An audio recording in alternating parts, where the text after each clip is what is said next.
I'm so sad myself right now. The crazy party. I start. Like, not right now.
I think so. Okay.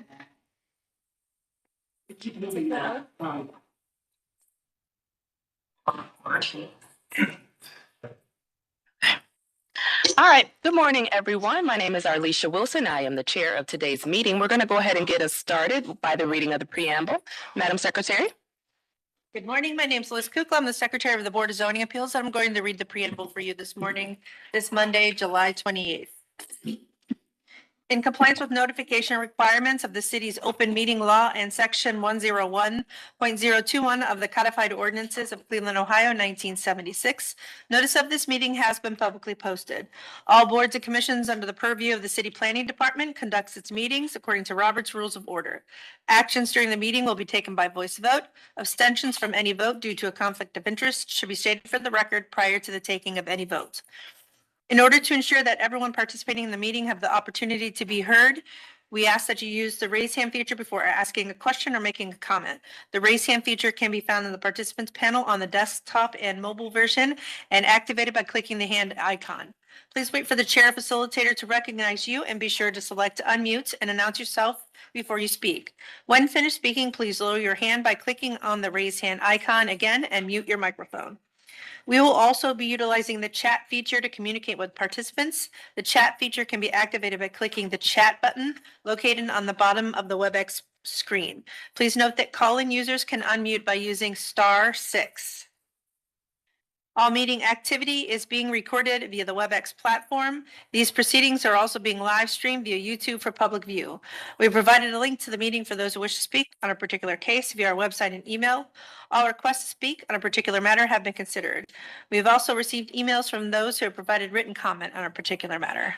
Back to you, Madam Chair. Thank you, Madam Secretary. Can we call the roll? Sure. Ms. Holzer? Present. Ms. Roca? Present. Ms. Faith? Present. Mr. Madison is not here yet. And Ms. Wilson? Present. Madam Chair, we have a quorum with 4 members. At this time, we have not been made aware of Mr. Madison's absence.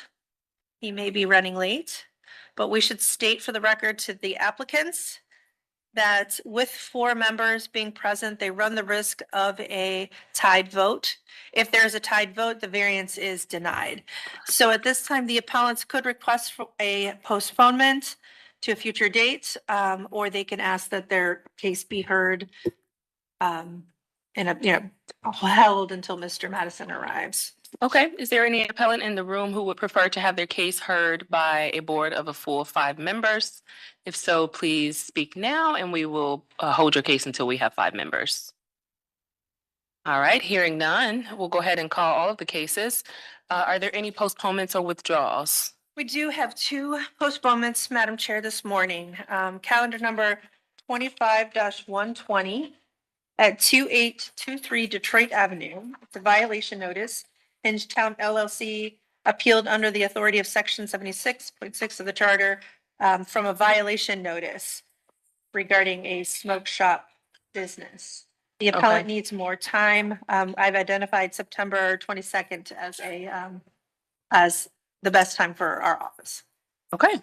All right, let's go ahead and move that to September 27th. If you are here for the matter that is located at 2823 Detroit Avenue on behalf of Hingetown LLC, we will not hear that case today. We will go ahead and postpone that until September 27th.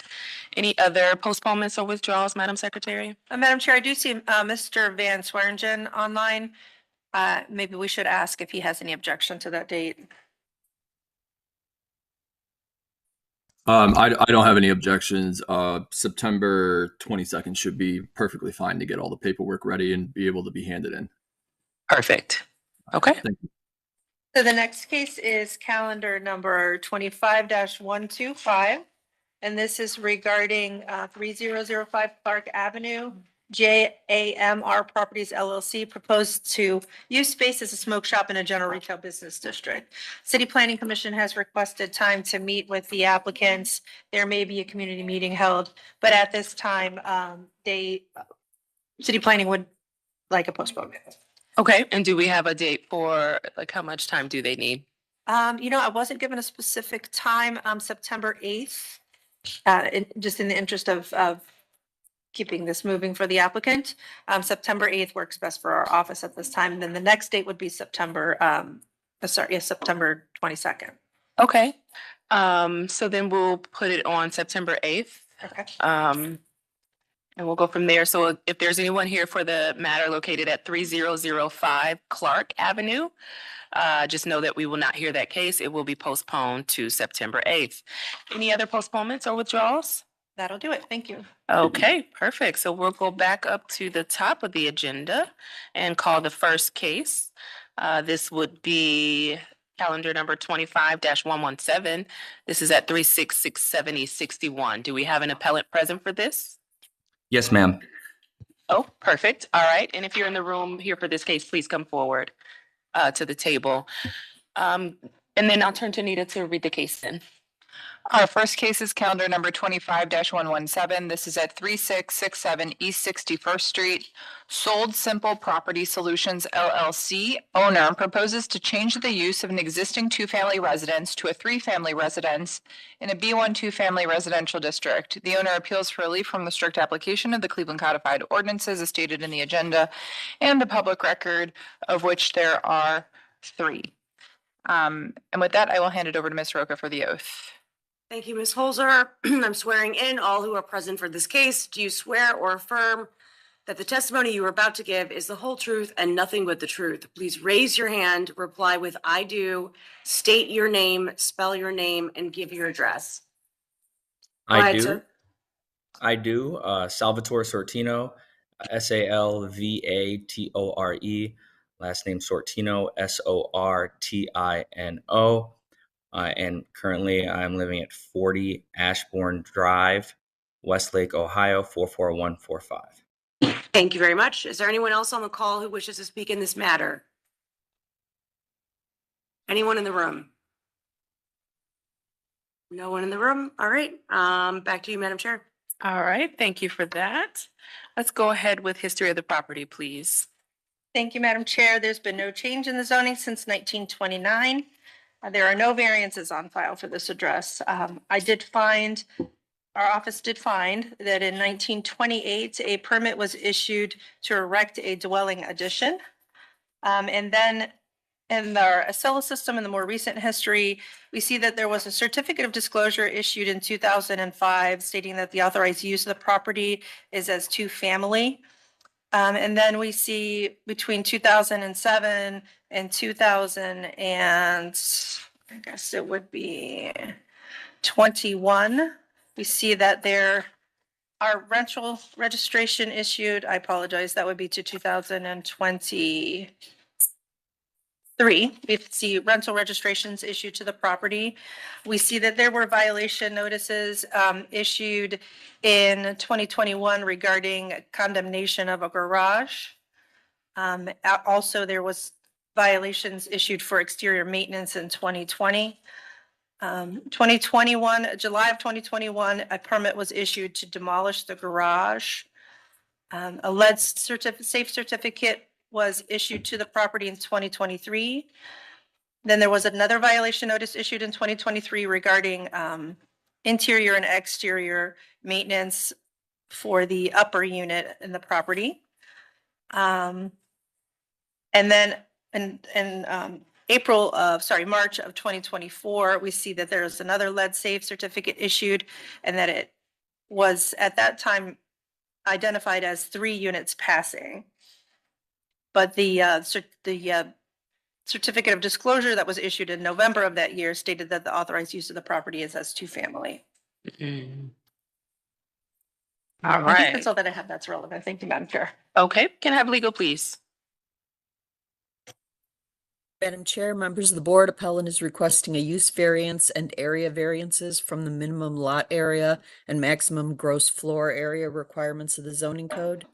To obtain the use variance, the appellant must prove that denying the request will result in an unnecessary hardship particular to the property, such that there will be no economically feasible use of the property without the variance, will deprive the appellant of substantial property rights, and that granting the variance will not be contrary to the purpose and intent of the zoning code.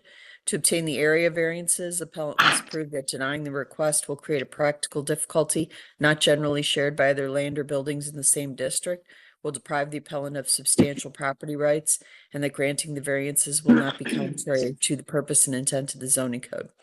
Under section 337.03C, the Board of Zoning Appeals, upon prescribing proper safeguards to preserve the character of the neighborhood, may grant special permits for the remodeling of existing dwelling houses or the erection of row houses to provide for more than 2 dwelling units if a number of qualifications are met. And those are listed in the legal standards there. All right, thank you for that. I'll now turn to the project team. You want to tell us about your project? Is that myself? Am I the Mr. considered the Mr. project team? Yes, Mr. Sortino, that would be you. Go right ahead. Yeah, so actually the project involved is that there is no project. When we bought the property, it was already being used as a 3-family residence. We simply remodeled the interiors, made them nice, beautiful units. Again, which they were already structured as separately metered, separate entrances. It's really a full-fledged 3-unit. Hence why maybe we overlooked the fact that the zoning use was actually a 2-family. We successfully tenanted all 3 units, and since then we applied for financing on the property, in which we found out that it was being quote unquote illegally used as a 3-family. So everything is done here. This property is really nice, well maintained since we've taken ownership last year, and simply looking for that variance to satisfy financing for the property. Okay, can you talk to us about each of the units in the property, in terms of the size, how many rooms there are in each of the units? Yeah, so there are 3 units total. The 2 lower units have 1 bedroom in each, and the 1 upper unit is a 3-bedroom unit. All of them have separate entrances, as I said, locked entrances and exits. All of them have separate electrical panels, separate hot water tanks, separate furnaces. Everything is completely split. Okay, thank you for that. Any questions from the board? Madam Chair, we should state for the record that Mr. Madison has joined us at the table. Welcome, Mr. Madison. Okay, I'll open it up for questions from the board. Madam Chair, I think the question I have is oh, yes. Sorry, thanks. So the first criteria of section 33703C states that, I'm sorry, the second criteria, that the dwelling units be created will not be smaller than 2 rooms and a bathroom. And I think I heard that they're 1 bedroom each. Is that correct? 1 bedroom each, but of course, there's living rooms and kitchens and bathrooms in each unit as well. Okay. So to Ms. Leonard, it's rooms, period, not bedrooms, correct? With respect to the standard? Yeah, I think that, I I would think agree that's- with that. yeah. And based on his testimony, I think that part of it is satisfied. Ms. Leonard, you can feel free to chime in if you have a different perspective. Yeah, the maximum gross floor area is based on habitable spaces across the house, not just how many bedrooms. Okay, thank you. And then the garage space, can you talk to us about that, Mr. Sorrentino? Yeah, so in the back there is no garage. I believe I read overheard you guys when speaking about the history. It was demolished. I think you guys said in 2021. With that, there is 3 parking spaces, horizontal parking spaces behind the dwelling. Plenty enough for off-street parking for all 3 units. It's currently gravel. It's not cement or asphalt. Okay, thank you. All right, any other questions from the board? I will entertain a motion. Oh, Ms. Madam Fay. Chair. Yeah, please. Sort of to follow up Ms. Roca's question, I'm looking at the image on Google Maps of the site, and I'd like the appellant to speak to the storage of the trash cans, which in this image are at the front of the building, and also the current situation with the driveway. There is a vehicle parked alongside the house in this picture, so I'm wondering what's being done so that vehicles aren't parked in the driveway.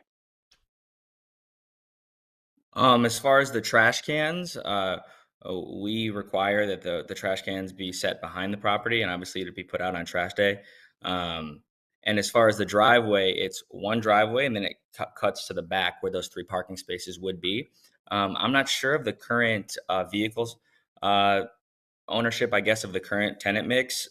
So I can't really speak on to how they're currently using it, but there is definitely space for them all to park in the back. We haven't had any complaints to my knowledge about tenant disputes with the parking or any issues at all with the parking. So I'm not really sure. Are you saying that there was a car parked in the driveway, or are you saying in front of the house? No, there's a van parked in this particular image. There's a van parked in the driveway. So Okay. it just raises the point that there is no parking allowed within 10 feet of any opening of a building. Mhm. So that would just be something that you would need to police with your tenants, that they Makes sense. do in fact park in the back area and not in that driveway. For sure, absolutely. I think, and I'm not saying this is the case, but it could be the case that we renovated all these units, and I'm sure when our team was renovating it, unloading and loading materials, they could have been there. But I completely agree with you that we would need to police that in that driveway. Yeah, it's something we see frequently and sort of that kind of raised a red flag. And then obviously the trash cans need to be stowed, not in the front of the building. Of course, yes. Okay, that's all I had. All right, thank you for that. I'll entertain a motion, please. Excuse me, Madam Chair. Yes. May I give a recommendation from City May, Planning? absolutely. Thank you. Good morning. My name is Xavier Bay. I'm representing City Planning.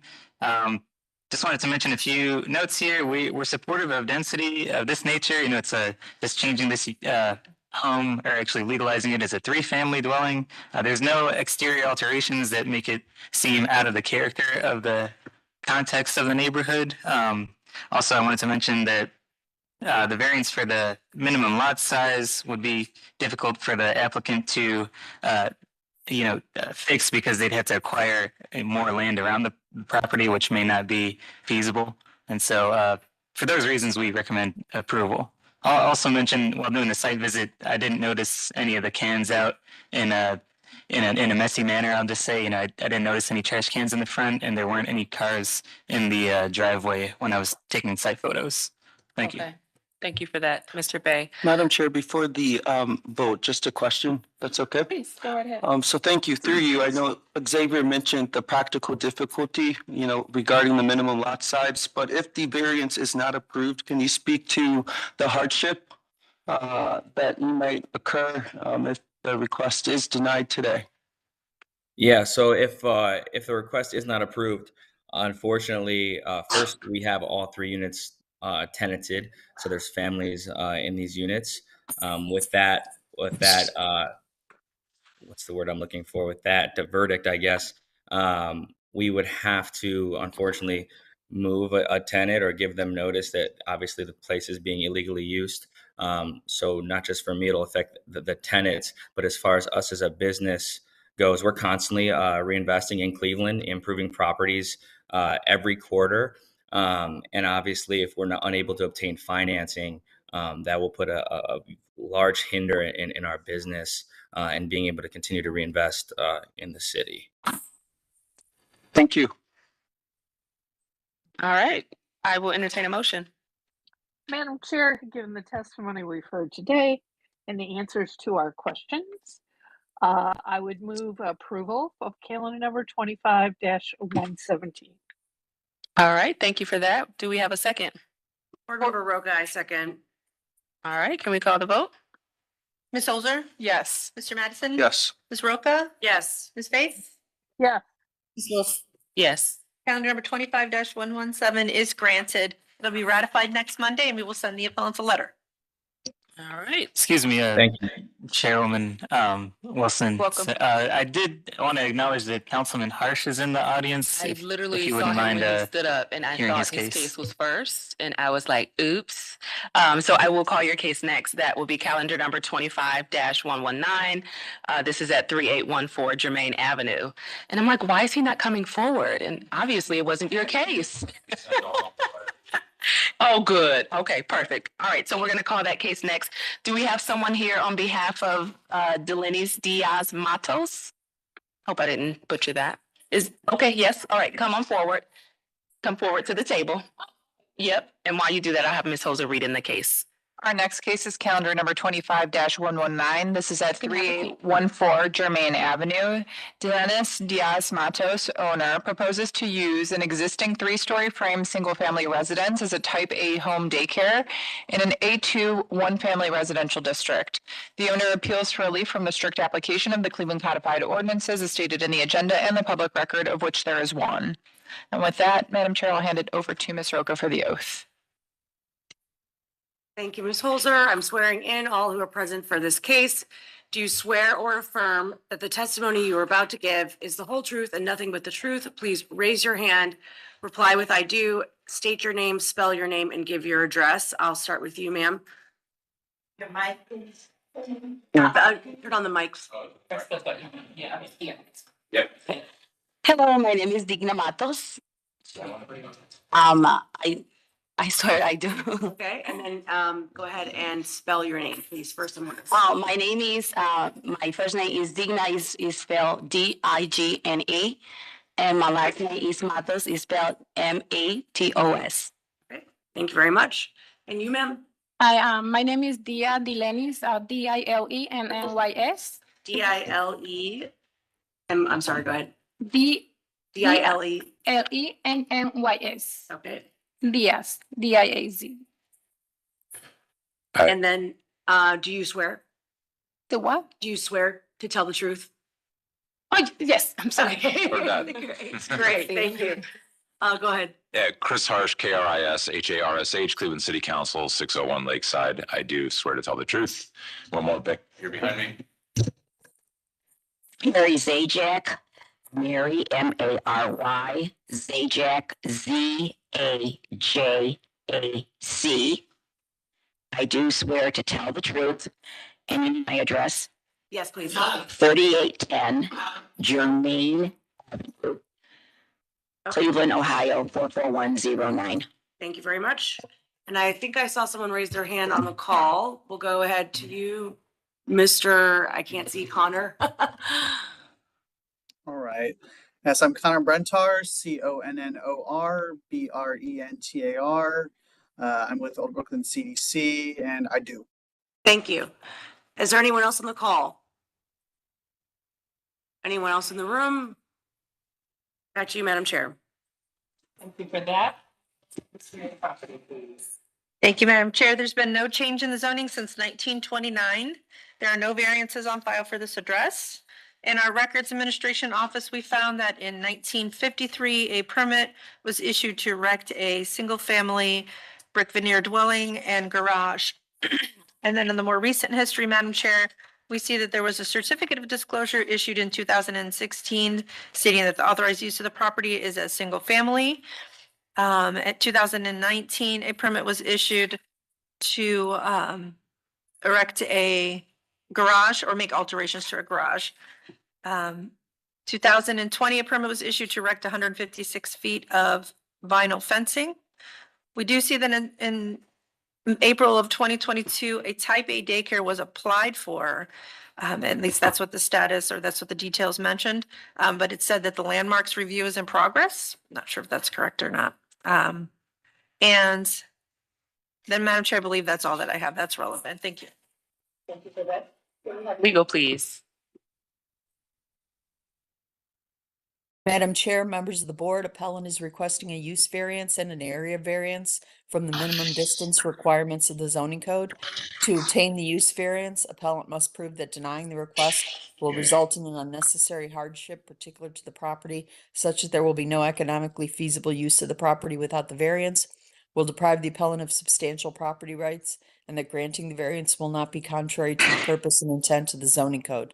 To obtain the area variance, appellant must prove that denying the request will create a practical difficulty not generally shared by other land or buildings in the same district, will deprive the appellant of substantial property rights, and that granting the variance will not be contrary to the purpose and intent of the zoning code.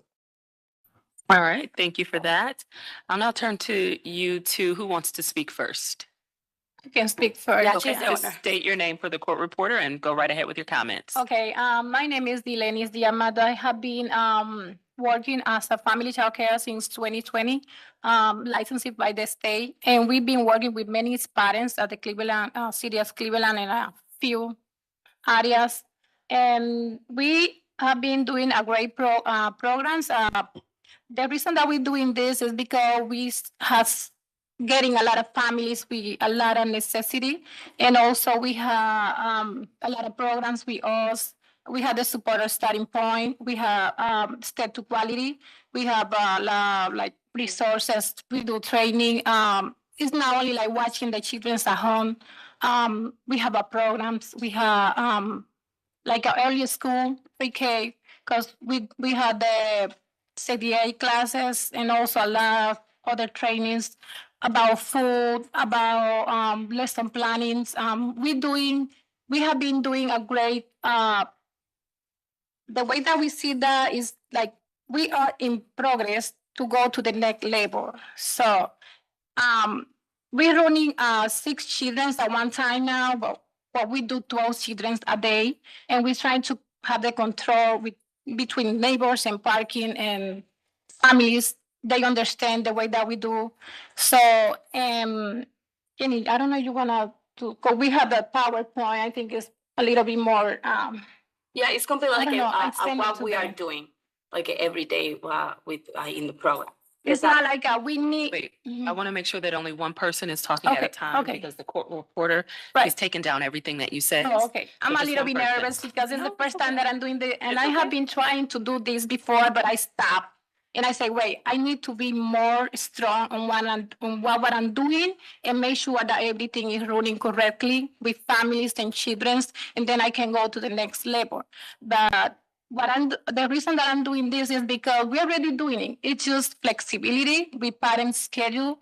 I have family that work as a nurse, and the hours are so difficult. So sometimes I feel so bad because I have to say, no, I cannot take your children because my hours are limited.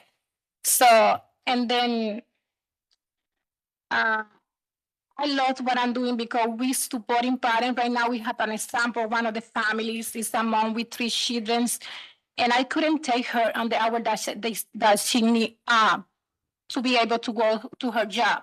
So I run her mom our months to overnight. So she has to go and find a job overnight because I cannot take children during the day because my staff. Excuse me. Can I have a word? Yes. Yes. My name is Digna. So as I'm a staff. I work over here. But as a mom, because I have children with autism, so like for me this job is flexible. Because like he taking therapy, too many therapy, develop therapy, speak therapy, and now he's in summer, so he's with me all the time. And for me as a mom, like that I see like all the parents see too, is because like this daycare with Lily is provided like supports and it provide flexibility. And because like I know like most of the parents work at night and other work in the day. So I work in the day and I like we with my son every day. So like that the opportunity that this job like with Lily it gave me to me as a parent and as a staff too. Also, we have many parents that work like at Amazon or work at the hospital. Those schedules are so difficult. Center doesn't have the schedule for those parents, so they prefer go to family child cares because we can be a little bit more flexible with the schedule. Okay, can you talk to us about the staffing for the daycare, meaning how many people will you have on staff and how many children will you keep at a given time? Okay, we are 4 people now. We have all training. We have Jenny is in the process of the CDA, but we have another teacher with us. Her name is Maria, and we have Jera Batista too. The license B is 6 kids at one time, 6 a.m. and 6 p.m. And also I do a few more weekend for parents that work mixed schedule, week and weekends. Okay, and what are your hours of operations? We do 5:30 a.m. to 11 p.m. Okay, do we have other questions from the board? What are the hours on the weekends? Weekend, we do 6 a.m. to 3 p.m. 6 a.m. to 3 p.m.? All right, any other questions from the board? Madam Chair, I don't think I heard the number. You said 6 children? Yeah, Six license children. B is 6 children at one time. 6 children. But 12 children a day. A day, yeah. Yes, yeah. The license A will be one shift. It's gonna be more flexible. Madam Chair. All right. Madam Chair, I don't Yes. believe she mentioned the age of the children. The Do we age? have do we have a floor plan with how the rooms are broken down by age? Oh, yes. Okay. Just tell us about how you're gonna use the rooms. Yeah, we already, every time that our, especially from the Department of Job come to house, we have plan, we had you had the plan in there? I think it's in the PowerPoint. We have our houses, places where the children are and where the children cannot go. Like second floor, they never go over there. We close that part. But we had the living room and we had the basement. It's more in the basement. The basement is our like laboratory, I can say. It's not a kind of playground, but at the same time, it's a learning center. It's the part where they play. And up there, we have another space where like sometimes we don't have, like example, this day, not many kids come, so we stay up there with the little ones. It depends, but we use the living room and we use the basement too. Okay. Are you done with your comments? And we have 2 bathrooms, we have the kitchen, everything is set up for it already. That's what we've been doing, yeah. Okay. All right. I will now give Mary Zajac an opportunity to speak. Do you want to come to the table and I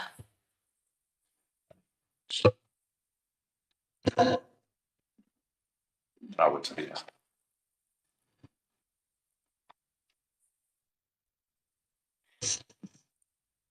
My name is Mary Zajac, and I reside at 3810 Germain Avenue. This is next door to Lily's Daycare Center at 3814 Germain Avenue. I have 2 letters that I would like to read with the board's permission. okay, go right ahead. Both Brooklyn residents pay their taxes to keep these Cleveland ordinances in place for them and not a daycare expansion upgrade. People move into Old Brooklyn so they can raise their families knowing their block is safe.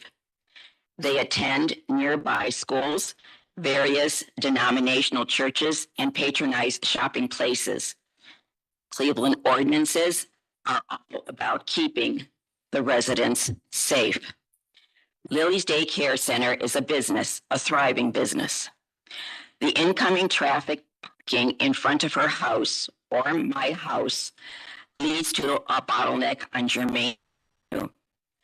In addition, drivers cut through Germain Avenue because there is only one stop sign, unlike nearby Biddulph Avenue, which has 2 stop signs.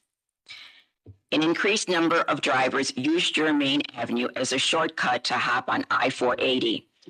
It is now common to see and hear speeding cars, dirt bikes, motorcycles, electric scooters, yellow school buses, and big box trucks. I have witnessed daycare participants playing on the front lawn and running toward the street to retrieve their ball without looking both ways. Neighbors and I do not always see adults supervising in plain sight. Both her house and front back properties are just too small to accommodate an increase in the number of children who are also older. I took a walk around Germain Avenue, Stickney Avenue block. Properties are practically on top of one another. This includes Lily's Daycare Center as the only daycare center on this very congested block. How is her business growth going to safely function when the house, front, and back lawns are just too small? Let us recall section 337.02 F parentheses 3 end parentheses C end parentheses, which states that a daycare use shall not be located less than 30 feet from an adjoining premises in residential district not used for similar purpose is subject to the review and approval of the Board of Zoning Appeals. Cleveland ordinances are permanent rules for land use, zoning, public health, etc. This does not include a proposal to use her existing frame single-family residence as a type A one-family residential district. In short, other options need to be considered for the safety of the children. Old Brooklyn has many vacant storefronts and churches better suited for the needs of a thriving, expanding Lily Daycare Center. These make it ideal locations for an increased number of children who are also older. There is one successful example on State Road at the corner of State Road and Germain Avenue. It is the Dreamcatchers Daycare Center. There is plenty of parking and even a fence around the playground. There are no houses or building structures near this business. Another example as a children resource is the St. Mary's Byzantine Catholic Grade School located at State Road at the corner of State Road and Stickney. There is a huge parking lot that can be used as a playground. This area is completely fenced. The closest structures are the rectory house and the church. Cleveland ordinances enforce the laws and rules for the old Brooklyn residents and not a daycare center when it desires to expand in the numbers of children and older ages. Lily's Daycare Center can grow very successfully if it moves into another location, possibly a storefront or church in Old Brooklyn. Residents of Germain Avenue have every right to expect this Cleveland ordinance to be enforced for all the residents. Granting a variance would only increase problems with children and residents remaining safe due to Germain Avenue traffic issues and the small size of the house and front backyards at 3814 Germain Avenue. We, and there are 3 signatures here, neighbors, respectfully oppose an exception to the above-mentioned zoning ordinance. I signed it, Pamela Ham signed it, and Stephen Horniak signed it. And all of you were to have gotten a copy of this also. The second letter I have is from the neighbor directly across. I think this was submitted directly to them. Yes. That is okay. correct. So Yes, it why was. don't you, we have the letter already. If we could put the letter up on the screen, just for the board to make sure that the board has seen it.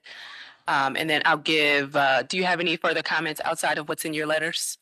I do have, yes. Okay, just briefly. Oh, sure. 3810 Germain Avenue is the home that I was brought up in, and I have wonderful memories of it. When Lily came, I extended a lot of courtesies and a welcome spirit. And I always encouraged her to learn her English. She was with a young son, I think 10 or 11. And I remember always Lily saying to her young son, and this is pearls of wisdom, always focus on the solution. Always focus on the solution. So in this little letter, I have actually made a suggestion to focus on the solution. I get scared when I see those kids running into the street and they're not looking. There is no visible adult supervision. I'm somebody who can have a lot of patience with people. And I also know that I see things that are really not what I would choose to do, but that's me. Also, I did a little research on the tax bill for 2024, 2025 for that parcel. I am thoroughly confused because there have been a notice there that she gets credit for being a non-business credit.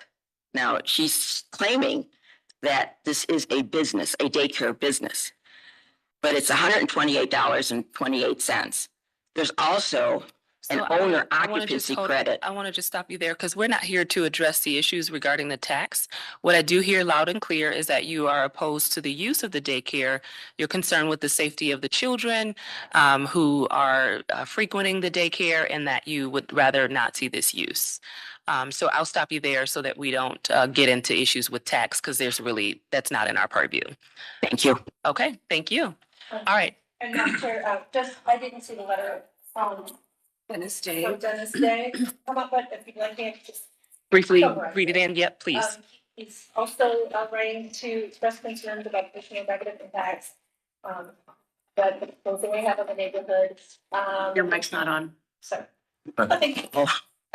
he writes that he is also opposed. He lives at 3817 Germain Avenue. He has concerns. The proposed variance will significantly increase traffic in an already busy congested area. He states that the current daycare frequently leaves tenant or clients of the daycare frequently leave their vehicles running and unattended on the no parking side of the street while dropping off or picking up their children, obstructing through traffic and creating a dangerous single lane. Second, proposed variance will significantly increase unnecessary noise and disruptions of surrounding neighborhood. Clientele for the daycare frequently has loud music playing in their vehicles and can be heard from several properties away on all sides at all hours of night. Additional amount of cars, doors slamming, and children crying and screaming is also excessive for one property in a residential neighborhood. The third item is encroachment on his property from clientele using the driveway to turn around their vehicles at all hours of day and night, again with loud music playing, disrupting his peace. He urges the board to carefully consider these concerns, and his name again is Dennis L. Day. Thank you. All right, thank you for that. Connor, do you want to go ahead and give your comment? Yes, thank you. So unfortunately, due to the timing of this, we were unable to schedule a meeting to gather more information about this case with the appellant.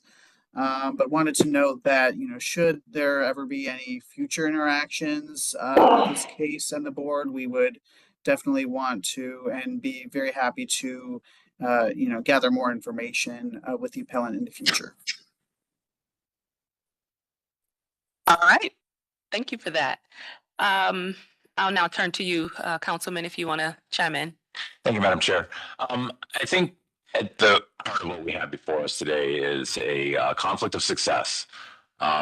Ms. Diaz-Matos has been very successful with her home child care operation at her house, to the point where she was recently even celebrated for being, I believe it was the first all lead-free home child care provider in the city of Cleveland. And that's something to be proud of. And I think that she is doing an exemplary job in her current operations. So much so that she is expanding, she is growing, and she is looking for ways to increase her capacity at this location, which is, in business world, I'm not a businessman, but growth is a sign of success, typically. The issue that we're running into is that her business is located in a residential zone in the middle of a block that has been residential since 1929. There's been no change in zoning for 96 years, I think. And so many of her neighbors have been there for half of those 96 years and are not accustomed to a business being in the middle of the block. There have been some issues with in the past. Christopher Martinez from the Community Relations Board has been working with the residents to try to smooth over some of them. But I believe the type B is allowed by right. I don't think that there was any variance required for a type B childcare service that she currently does, and the type A is what brings us here in front of you today. I think this gets into the same issues that I brought up previously to this board, where the question becomes, do residents have the right to expect a certain standard zoning and certain expectations for the future of the neighborhood that they live in? And I, again, default to the same answer I did last time. I think they do have that right to expect that. We have 5 neighbors here who are not asking to go backwards and not asking to shut down her current operation. They're simply asking that we not expand the operation as a city. And that is 5 neighbors who have gone through the effort to write letters, get letters signed, and actually circulate 2 of them. So as their representative, I support them. I think that Ms. Matos is very successful, and I think that her next step might be look for a new place where she can grow her business even beyond the type A. I think that she has the capacity clearly to run a very successful business. Hold on a second. But I think that the residents have that right to expect that their residential street is going to remain residential. And there is no close to 30 feet. We're talking 10 feet between houses, and there's nothing we can do about that. That's the way the houses were constructed, but there is no space there. They are packed on top of each other. And Ms. Matos does have a 1.5, so it's a very lovely home. She does a wonderful job maintaining her house. There's never been a complaint in that regard. I would ask the board to consider what hardship is being experienced with a no. If she is not granted the A, what hardship does that present? Because she's doing very well. It's not what I believe Ms. Cornley read the threshold that she must demonstrate that this is an unfair, restrictive, almost penalizing her in a hardship way. And I don't know how we could achieve that. I don't know how we'd arrive at that conclusion, but she's doing very well. And everybody's fine if she keeps going in her current status. She's been successful, and we'd like to see her continue to be successful, but the growth is the objection that we have. And I think that the residents have made clear that they take this to heart and they're concerned, and I'm going to support them today. Understood. So you mentioned that you had letters from 5 different residents. Are those any of those the same residents from Mary's letter? I'm sorry, it's 4. Ms. Zajak's letter is signed by 3 people, so herself and 2 others, and then this gentleman sent a 4th. So it's 4 letters, 2 letters with 4 neighbors immediately surrounding the area who have the same concern. Okay, perfect. All right, thank you for that. I will give you an opportunity to respond. Yeah, we sent a PowerPoint. I think we sent a little bit late. I don't know if they got it, just to show how we look like. It's not like some people maybe can say a lot of stuff about the parking and everything, but when you look what we're really doing, it's not like that. So, and we always have a control with the parents when they drop in and picking out the children. Anyway, right now we're doing 21 children, and we are receiving families, and I had to send to another center, so families, child care providers, but they still like waiting for me because they like the way that we're doing and educating children.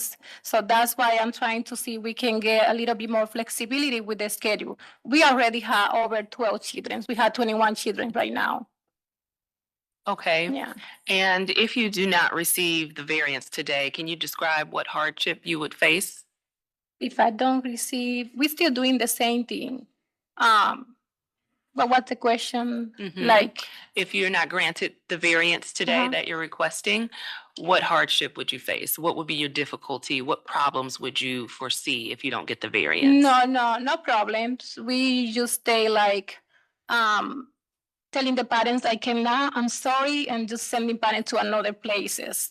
And it's not about flexibility on the schedule, because I can still with the 21 children, just like let the parent come a little bit, like comparing the nurse work, 10 p.m. to 8 a.m. I can tell them, hey, I have license A, now you can come in the hour because I'm not over, I can be over 6 children.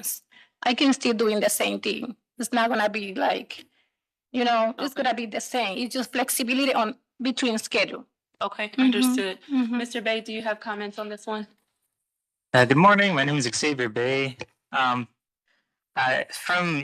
hearing the history of the property, it seems a little confusing to me. I don't believe they currently have the use permit for the daycare. And so after hearing a lot of the comments from the neighborhood, I think we'd be supportive that they get an approval for a type B daycare use within their residential district, so that she could continue legally working at the existing capacity. I think that would be the approach from city planning.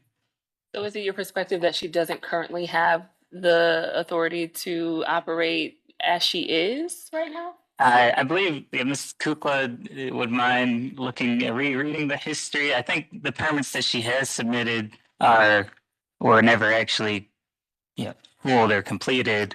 The one that I saw in our permitting system for landmarks was back in 2022, stating that landmarks wasn't needed. as this is not a landmarks district or a landmark property. Okay. So, Madam Chair, I believe did it state, I don't have access to that here on my computer, but did it state type A? I think maybe there was an attempt in 2022 to establish type A then. Chief Leonard, can you help us out here? We're trying to see whether this appellant has a proper permit or occupancy permit to operate the daycare if the variance is not approved today. Madam Chair, she would need to submit to be a type, the type B use permit. So there was a permit put in a few years ago, but it was never completed. I see. Okay, understood. We're here on the type A. We which are. is how she's already operating. I think she's So a operating that type as a B B. is- A type B is 1 to 5 children, and then anything above that is 6 to 12 is the type that some constituents come searching for and end up at BZA, because under the type B, generally, if she's in a single family or two families, she can operate as of right, so she wouldn't need any variances from this board. I see. Okay. So then I'm understanding it that, go ahead. Yeah, that's subject to potential area variances, but the applicant, if you all decide that type A is not appropriate, you can start with a type B, and then in the future, if she withdraws today, come back to see type A if the residents have a change of mind in the future or something of that sort. Okay. All right. I understand that. Any questions from the board based on that? Yes, Madam Chair, I've got a couple. Currently, with the type A, what's the maximum number of children you can have under that classification? 12. Mrs. Leonard? I believe she said 6 to 12. Ms. Leonard, you can confirm? Yeah, it's typically 12. There is some exceptions to if the owner operator that lives there has their own children, but generally it's 12 non-related children. And through you, Madam Chair, how many classifications is there? Is it just type A and type B? For home daycares, that's correct. Anything beyond 12 children would need to be first permitted in the local retail. Well, generally speaking, that's classified as a daycare center over 12. Thank you. And then through you, Chair, how many kids do you currently have operating out of the location? We have 21. It's the flexibility between a schedule we have to do PM, AM, and weekend, because it's 6 kids at one time, and also overnight. So, I'm sorry. So you're not having 21 children in the home at one time? Right, but we already, our enrollment, we had 21 children at different time. Understood. Yeah. Okay. Mm-hmm. Okay. Okay. Madam Chair, I have a few questions. Were you Ms. done, Mr. Madison, are you Madison? still? No, I'm fine. I'm gonna Okay. process a my couple questions. thoughts here. Is the backyard fenced in? We had the fence, and we also, in 2022, we had some issues with Miss Mary, the neighbor, but we fixed it. We removed, and we just keep closing because we need the fence because the children cannot be out of it. Right, so the Yes. children have the ability to play They outside have the to back. be, yeah. Okay. Yeah. And then, with respect to the house itself, do you live in the house? Yes, So, and do you have any of your own children in your care, or is it all? yes. When the daycare is closed, my children's, it's summertime, they play in the front, they use the scooter. My children's play in the front. I stay with them. How many children do you have? I have 3, a teenager and 2, 6-year-old and 4-year-old. Are they counted in the number of total? They children? has to be because the house is licensing, yeah. They Okay, has to so be in of the the numbers. 21 per day, 3 Yeah. of those children are your children? Yes. Okay. I think that's all I have, Madam Chair. All right. Any other questions from the board? I do have a question, Madam Chair. Can you describe a little bit the pickup drop-off procedures and if you have any thoughts on how it could be improved to help with some of that congestion? Every time that when parents come to me, I always explain it to them. We have 5 minutes or 6 minutes. And I already have my spot I can have 2 cars that you can come pick up the children. And then also I play with the time when they come. Every parent had different schedules, so someone come 5:30 a.m., another can come like at 9 a.m., so they not always together. They come at different time to prevent a lot of stuff outside, but it had been working nice, so I don't know why now that people complaining about, so I don't, and I can say why they didn't come to me before if something is bad, but I don't, it's not like that. Yeah, So- we have been working on good way, yeah. Sounds like the cars can park in the driveway. Always, yeah. Probably someone's, but not always, yeah. I think it's a lot of words that is now on the way that they say. And Madam Chair, I do just have just 2 quick questions here. Out of the 17 children that you do have that are not, considered your own, throughout the hours of operation, how many do you have on site during those time periods? So during a shift, how many kids do you have that are not your children during a shift? Because the license is 60 at one time. Yeah, no more than that. Oh, the microphone is off. Okay, 6 children at one time. Thank you. And Including mine, it has to be 6, yeah, always. So then, sorry, I apologize, Madam Chair. It sounds like beyond your 3 children, you have 3 non-related children there Like during a shift. my teenager doesn't count. The Okay. 6-year-old doesn't count by the license. It has to be less than 6-year-old to be part of the child care. So it would be one of my 4-year-old plus 5 more children. That is 6 for license B. Yeah. so through you, Madam Chair, I'm listening to the amounts. So that would be type B, if it's no more than 6 that we could consider, or if we go to type A, that goes from 6 to 12. Yeah, I think type B is capped at 5. Okay. Which is why we're considering the type A, which gives her 6 to 12 students. Thank you. So if we move over to type A, that means that you would be able to, I'm just looking more for flexibility. I can maybe grow for 8 children at one time, but I have the flexibility to extend hours for mom, go to their job and come a little bit later, stuff like that. So for you, it's more about the It's more hours about of flexibility, operation. yes. Yeah. Increase in children. Yeah, it's more about the hours, the flexibility. Like parents, like I say, that work at Amazon, they had she's 6 to 6, and I cannot take them because I had to have only 6 p.m. and 6 a.m. But if I get the stands, I can keep my 6 and 6 plus one that maybe parents will come later to pick up the child because I have flexibility on the schedule. So type A gives you More more flexibility. hours to Yes. operate the daycare. Yes. Okay. Mhm. Chief Leonard, I saw your hand up, but it looks like it's gone now. Did you have additional comment?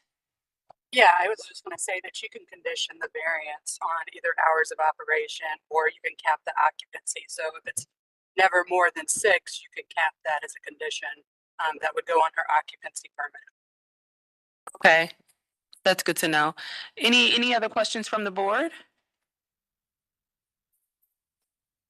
Okay, I'll entertain a motion, please. Madam Chair, given the testimony that we've heard today, the letters of opposition from the neighbors, the statement by the city council person, and the fact that this is while a pristine, lovely home, it is mid-block, which typically we give more leniency to residential daycares when they are at a corner lot or somewhere where the traffic is not so much of a concern. With all that being said, I move that we deny calendar number 25-119. Okay, thank you for that, Ms. Faith. Is there a second?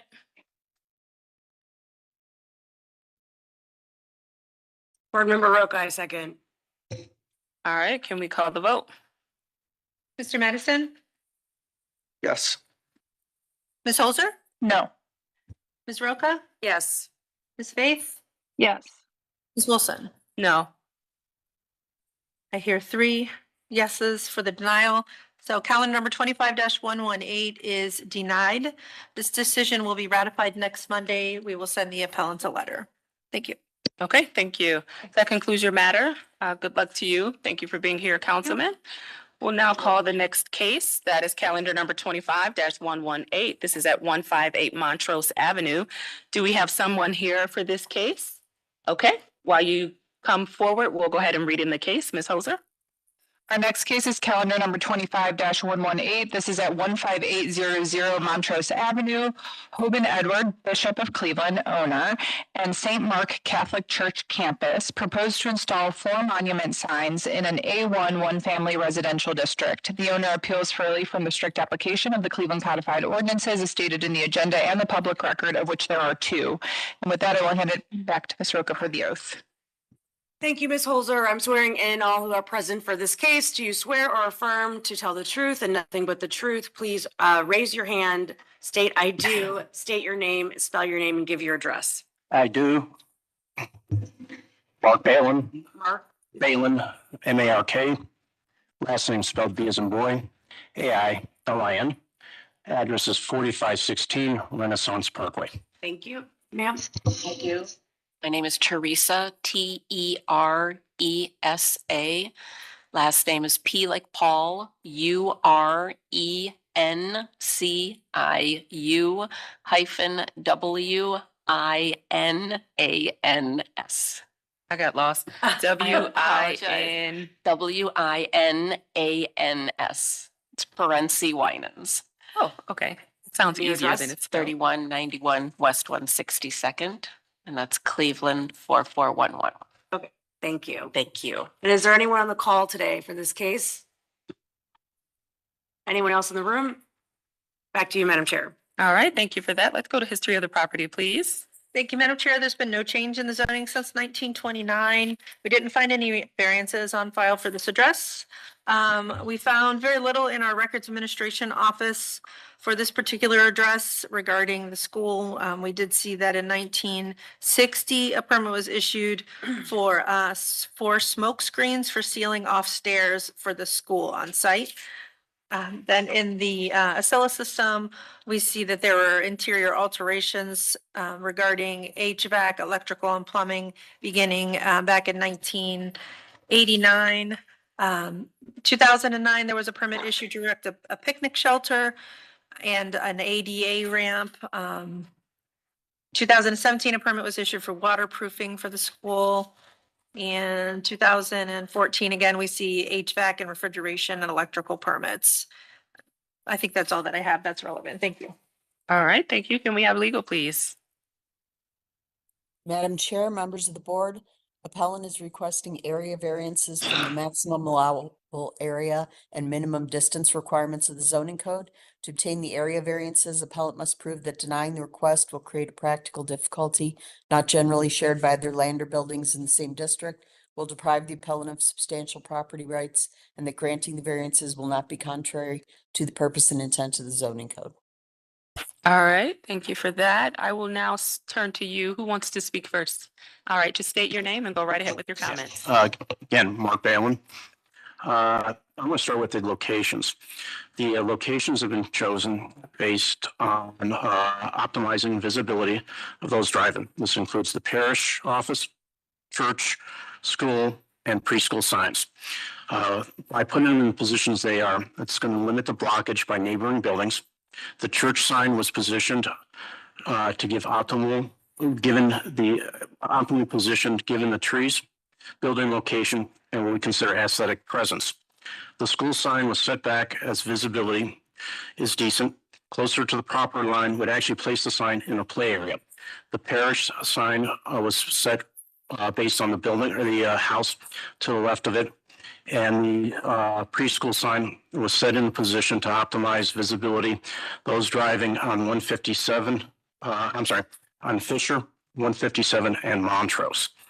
The church sign is set up to be bigger than the other signs, create more emphasis, bigger text, as well as a bigger shield in terms of visibility. The determining the sign area a little bit of gray area, whether the zoning and planning are considering the full structure or just a face. If we put a rectangle around the text and not the whole structure, this presents a much smaller square feet of area calculated than the overall dimensions. We feel also that this does not negatively impact the character of the neighborhood. It will not impede any sort of emergency services. If anything, the location and sizes will be aiding in terms of noticeability and aesthetics of the neighborhood. Okay, can you just briefly describe what would be the difficulty if you're not granted the variance for this Yes, larger we sign? feel that by pushing some of these signs back, first off, with the parish, we lose some of the visibility because of the building to the left there. We're not certain about the distance of the school sign, which is well behind as presented in the site locations. The church sign, the church actually is much closer to the property lines. That probably was something that was built well before anything could go into place. The same is true of the preschool at the corner of, I think that's 57 and Fisher. Okay, understood. Any questions from the board? All right, do you want an opportunity to give comment or? I'm the business manager at the parish and the school, and I would just like to say that I do believe that these signs are in the proposed places are in the correct place for folks driving to be able to see them both ways. The signage we have now are right up against our buildings, very, very far away from the street. No one can see. So it becomes an issue when folks are driving. They can't know where they're going. These will be much better for the folks coming to our property, not only for school, for church, but CYO, sporting events. It would be a big help for us to have these signs be visible when folks are driving down the streets. Okay, understood. Any comments from city planning? Good morning. My name is Xavier Bay. We don't have any opposition of the signage being proposed. They're asking for relief for 10 square feet of their signs.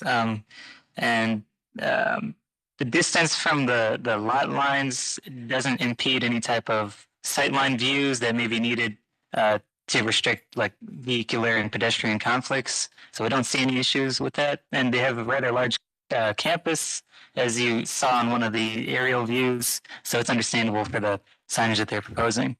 Okay. All right, if there are no questions from the board, I'll entertain a motion. Madam Chair, based on the testimony for today, I move that we approve calendar number 25-118. All right, is there a second?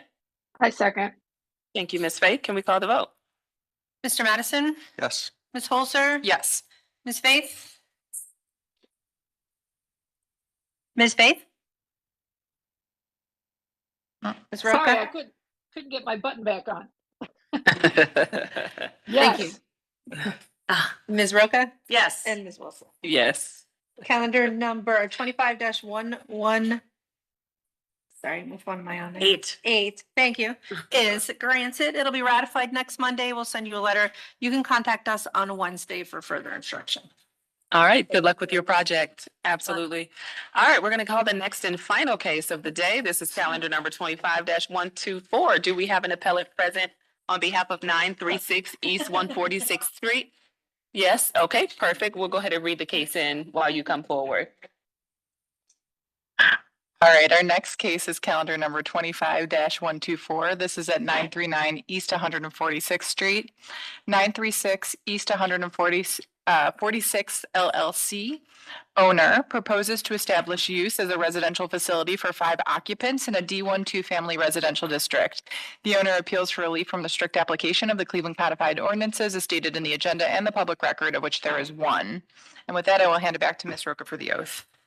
Thank you, Ms. Holzer. I'm swearing in all who are present for this case. Do you swear or affirm that your testimony, can you put that back up, actually? There you go. Do you swear or affirm that the testimony you're about to give is the whole truth and nothing but the truth? Please raise your hand, reply with I do, state your name, spell your name, and give your address. I do. Linda, Linda, Holly, Hollly. I think my property is under Rogers though, Rogers. What else? My address? Your address, please. 926 East 146th Street, Cleveland, 44110. Thank you. You're And Did she swear? yeah, she swore Okay. in the beginning. And we'll go to you, sir.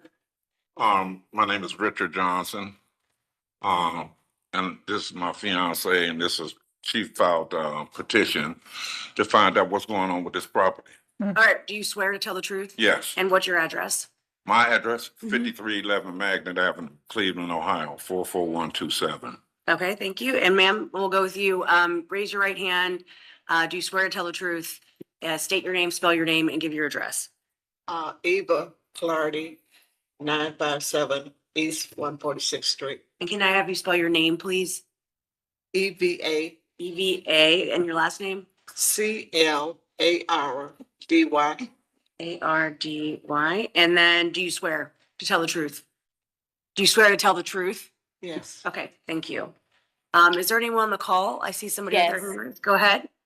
Jaquela Lattimore, Can you spell your name, please? JACQUELLA.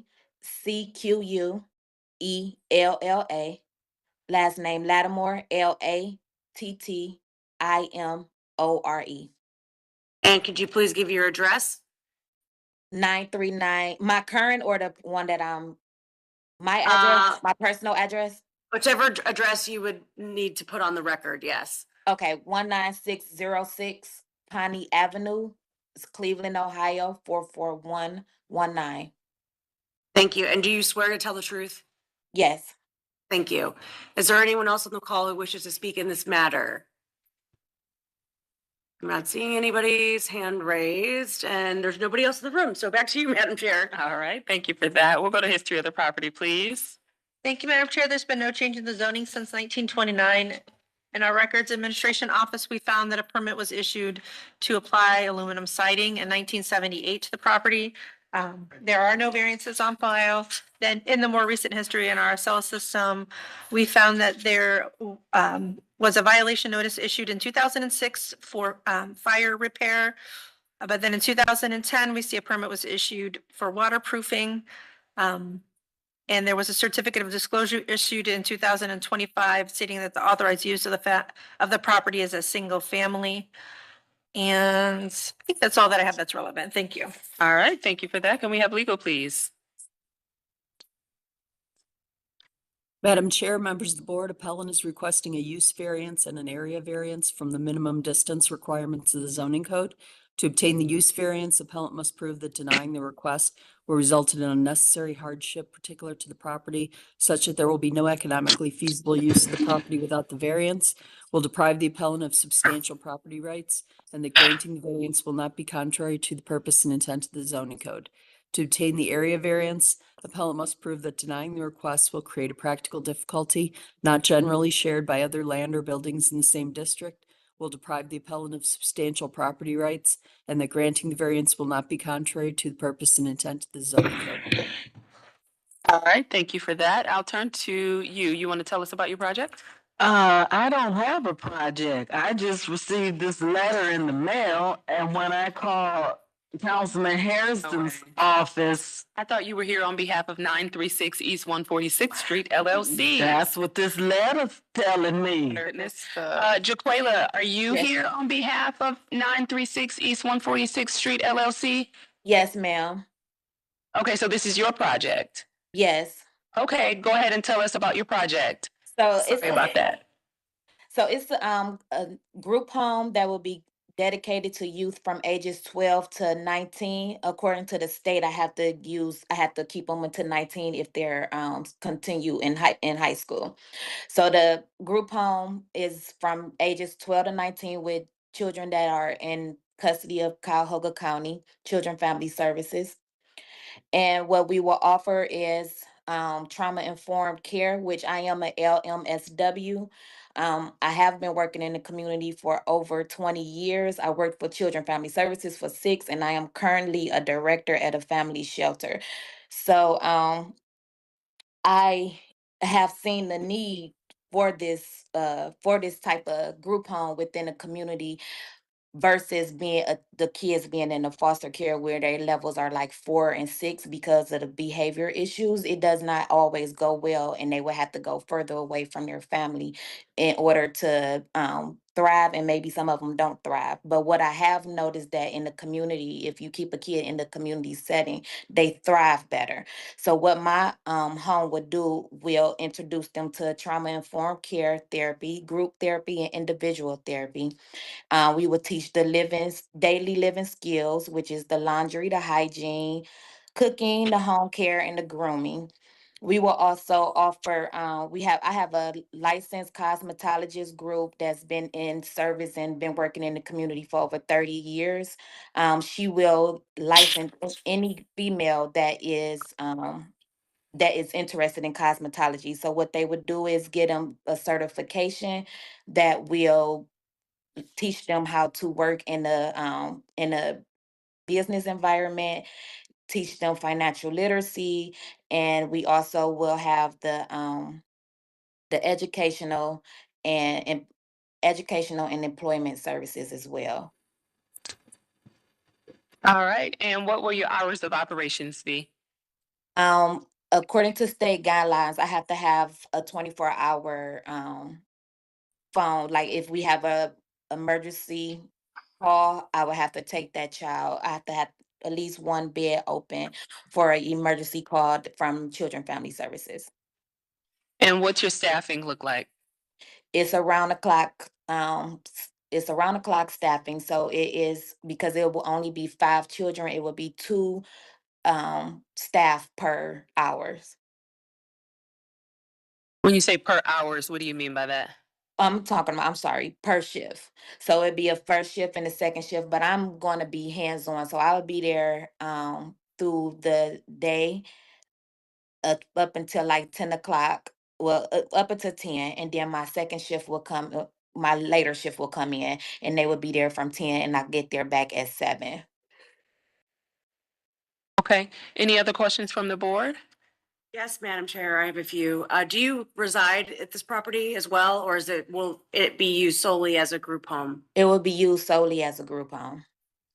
Okay, thank you. And then you said you're only going to have a maximum of 5 children, Yes. 5 teenagers? Yes. And is there going to be a certain gender, all one gender, mixed All gender? female, all female. All female? hmm And then talk to us about security of the building. I mean, are the children free to come and go as they please, or are So there? no, it is a curfew. The curfew is 9 o'clock. And then if the child is not back by 9 o'clock, then we consider that AWOL, and you have to call the police department and call Children Family Services to inform them that the child did not come back. We have cameras and locks will be installed, all through the property from the inside and the outside. Now just a little background. I started this project last year, but I was in the 66 off the 66 in Superior area, and it did very well. But the only thing I didn't like was the area, so that's why I came up further to St. Clair, because the area wasn't good. Do you operate other group homes, or is this your only group home? No, this is my only group home. I started this whole project in October of 2022. I pulled down my savings and everything to get this operation up and going. I pulled out my retirement fund. I done probably lost out in like $20,000 just from 2022 to currently, trying to invest in other people properties. So it's been a long journey for me, but I am dedicated because this is my passion. And then, thank you for that information. And then with regards to the bedrooms, which each child have their own room? Do they have to share rooms? So it'll be 2, because it's only a 3-bedroom, it'll be 2 children in 2 of the rooms, and 1 room will have 1 bed. And then everyone shares a bathroom. I'm sorry, can you go back to the floor plan again? Yes. Okay. And then is the intention, so these children would normally be in the foster care custody, but the intention is that they would live here until they were. So no, they will be in custody of Children Family Services, but like levels when the child come into care, they are assessed at different levels. So levels 4 and 5 usually have to go into residential facilities, which is not always in Ohio, which they taken away from their family. So foster care homes really don't like to take levels 4 and 5 because of what's on black and white, you know, how they projected in the black and white, like, you know, all of the behaviors they have, the medication. Usually foster homes don't really like to deal with that. I am a licensed a foster parent as well. And it's just a lot of it just doesn't do well for the child when they in that type of environment. So a group home setting, which what I will have, would do more with the child because we can do more individual things instead of a child being in a home of 5 and 6, like in one with other people with biological kids. It doesn't go well when you in a foster home and you already have these behavioral issues and this foster parent have her own biological kids in that home. So it just doesn't go well in that environment all the time. Okay, thank you. And then the reason you're here before us in part is because you are near by to another residential facility. Are you aware that there's another residential facility nearby? And So when I looked it up and I called, it's a physical they like senior citizen physical therapy. They do physical therapy with the seniors and then they go home. I see. So this is a question for, well, I think I see the two houses on the map there. The one is on the same street. Is that Why correct? don't we just take some testimony from Mr. Bay? Can you describe the proximity here? Yeah, so on the screen, this is Xavier Bay from Cleveland City Planning. On the screen, currently you see our map where we're providing data from the state that shows you where the state licensed existing facilities are. And so it's kind of hard to see. The small white circular icons are the existing state licensed facilities. And then the rings around them with the red outline and hatched infill is a 1,000-foot buffer. And that's going from the parcel lines of those existing facilities.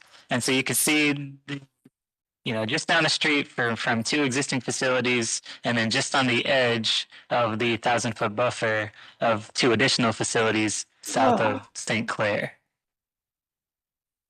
And so that's what the map shows you there. And I think I saw Shannon Leonard's hand go up and come down, so I'm not sure if she has any additional comments. All right, Chief, do you want to add? Yes, Madam Chair. Can the applicant clarify whether she's seeking a license, which license from the state of Ohio for this home? It's a licensed group home. Is it a level 2? Yes. Okay. All right. And so a state licensed residential facility is defined as those with generally mental health or developmental disabilities. Is that what you are attesting your clients will have, or is this a foster home? So it's not, no, the children will not, I'm not even accepting anyone that have any medical disabilities. Nothing that requires any like MRDD or DODD. I'm not accepting any of that, any of those children that have those disabilities. So this is gonna be Behavioral. behavioral.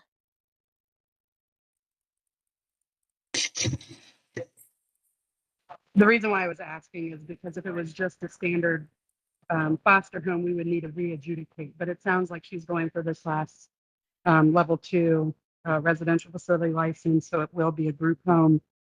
So you guys can proceed forward. Okay, perfect. Thanks for that, Chief.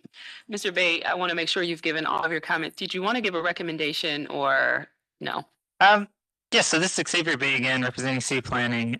Typically, we would, these facilities are, as Shannon had mentioned, seeking mental health services for the populations. And so this is a little different than what you usually see, as the applicant's population here is targeted towards the youth. between the ages of 12 and 19. And so I will just mention that this is very different than the services provided by the nearby state licensed facilities, as was mentioned by the applicant in some research that we've done. The nearby homes are currently housing ages between 40 and 70-year-old females and providing services specifically towards, as was mentioned, I think physical therapy and things of that nature, as well as mental health. And so just taking that on into consideration, this would be a bit different than those existing facilities. So we don't see this as being out on the line of the residential character of the neighborhood. I think it would also be beneficial for the applicant to state, what kind are there going to be any alterations to the home exterior wise, or how are these children that you're housing going to be phased out eventually? And then, I guess, what's the time frame that you're going to be serving? Your groups, are they going to be cycling out year after year or things of that nature? So every child that comes into care has a reunification plan. So depending on how the parent proceeds with their case plan will be dependent upon how long that child can stay. So the maximum, it can be from 6 months to a year, or a year if the mom does not apply, do her case plan at all, then the child can stay into the residential facility, and if the behaviors change, they can drop down into a regular foster home setting. So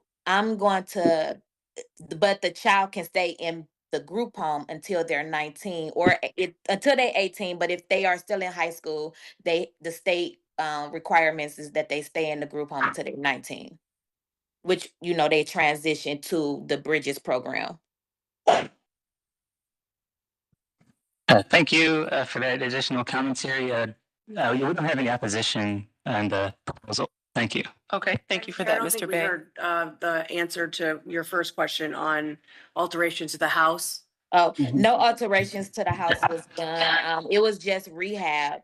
Everything has been updated. All of the rooms, the floor, from the inside to the outside, everything has been updated. Okay, other questions from the board? Yes, Madam Chair, just a question as it relates to just community engagement. How have you engaged with the community to talk about this particular service that you would like to provide? So I went to the I don't know if you guys heard of the Huff Lexington Village. They Huff community center that they have. I have been in communication with them. I have been at events with them. With PNC, they had a big community event at the church. I have been working with the Chase Bank Community Service Outreach Program, and I also been in different community settings since 2023. And through you, Madam Chair, are you familiar with this community? Do you have any history with the street or just the overall understanding of the neighborhood?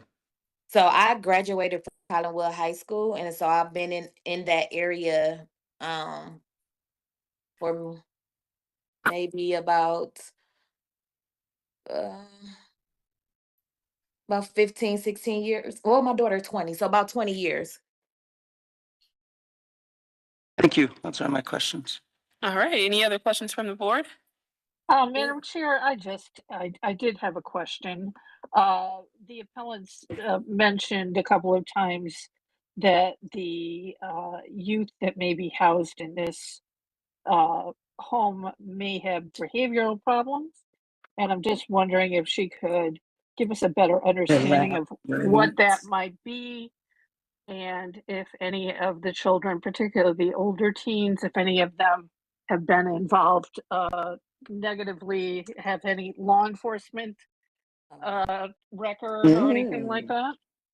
No, so when I say behavioral, I'm saying like lashing out, cussing. There was 9 times out of 10, they were already in a foster home. And when I get a call, the foster family is disrupting because they won't stay in school. They're cussing and fussing, trying to fight the biological kids, or is something just going on within that foster family. So behavioral is not like anything as far as law enforcement. No.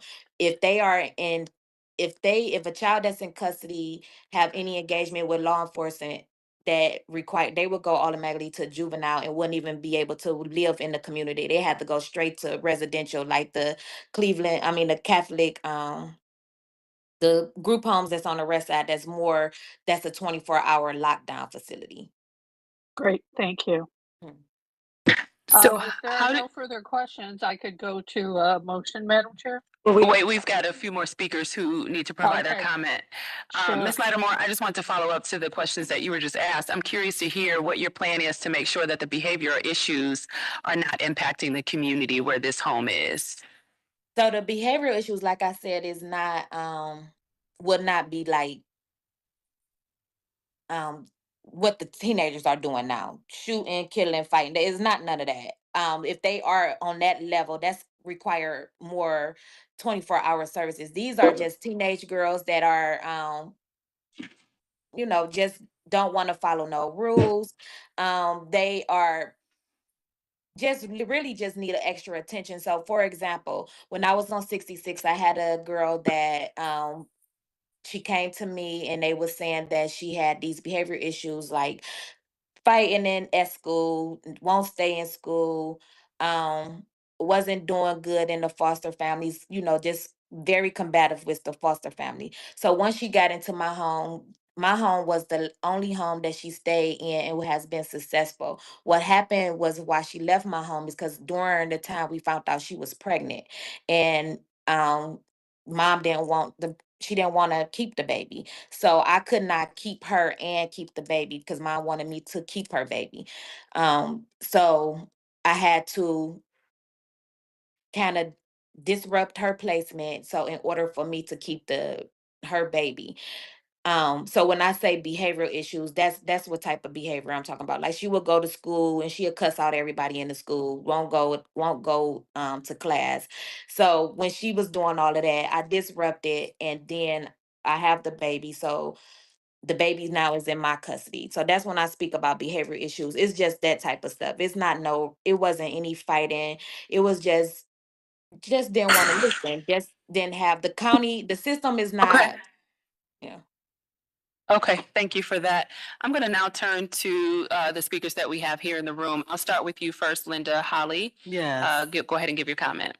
Well, number one, we're not Lexington Huff area that she mentioned when she was asked, did she Understood. speak with the community? All I got was this letter, and I came out because I thought they were doing something with my property. Come to find out, this is what it's about. And we have an elementary school on one corner and a nursing home at the other corner.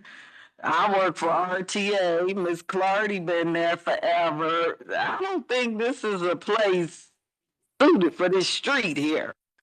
When I've been there since 2003, we worked together to remove all them drug dealers who was on the street and everything. And for this to come, it doesn't sound like she had control or proper supervision of the one in question running out, getting pregnant. And then she mentioned a 19-year-old. And what are the ages of the children? We keep saying children. These aren't children. These are young adults who don't respect authority, sound like, lest they wouldn't be in this situation, whatever the situation is that got them here. It seems like they don't respect authority. And she said she's gonna be there at 10. What's gonna happen when we had a group home, a door or two from that didn't work. Those kids were out of control. Police was there all the time. And when we at work and they're not supervised, my ring camera probably gonna be going on. The man who got killed on Facebook Live, we named the street after him and have remembrances. And the Anthony Sowell serial killer, well, the one after him, a girl came up missing off this street. He got hold of her. And I just don't foresee this being positive for this street. Okay. I really don't. It's been real quiet over the last 10, 15 years because we kind of the neighborhood watch. And this, I don't see that blending in here. Understood. I'll take comment from you next. Ms. Clardy, go right ahead. Yeah, I'm confused too, because I thought we were. Okay, let me go for her. Yeah, please state your name first. My name is Richard Johnson. Mhm. Now, we had sent a letter and some pictures about, really thought we was coming there about R&M Senior Care Facility. Did you get that letter? I mean, wait, it came from the councilman, and that's the claim number. The problem is that this senior place is not being maintained properly. You know? Yeah, me either. So if you're here for R&M, that's not this particular Yeah, case but right still now. in all, we concur with what she's saying about the neighborhood. It's a Case Elementary is on the other side of the stop sign that on the picture that you just had up. You got Lake Erie Preparatory School, and then there's R&M facility, the senior place. You know, they ain't even maintaining their stuff. And I'm knowing that Miss Claudia, I'm speaking for her, and I know she can say yes and she can talk, but she doesn't. So wait, are you near East 146th Street? Yeah, it is 146th Street. It's in where she's trying to start this home is on 146th and Nail. If you put the picture back up, I Okay. can show you. Yep, I can see Nail right now. And so And so you stated you live on Magnet. Do you yeah, use but Magnet? I stay with my girlfriend and I live on Magnet. I live with her too. Okay. But I'm saying I'm there 24/7, and it's like I say, her house is right across the street from R&M, where she's trying to open up this daycare or whatever it is on 146th Street at the stop sign. It's bordered by 2 elementary schools and already a senior facility, the funeral home. They have problems with speeders coming up and down the street and littering and just bringing down the whole property value. You have enough problem with the kids coming out of Case Elementary and from Collinwood. Now you want to add to it by putting a group home there. And like this lady said, she ain't interacting with nobody in the neighborhood. She might be going to these corporations, but this is the first we ever heard about trying to start a new facility there. And we just don't think it'll work there. There's a lot of seniors that try to upkeep their homes, and I think it'll bring the neighborhood down. Don't you agree, dear? Yes, Okay. Do you have any additional comment? yes. She said Okay. you want to say anything else.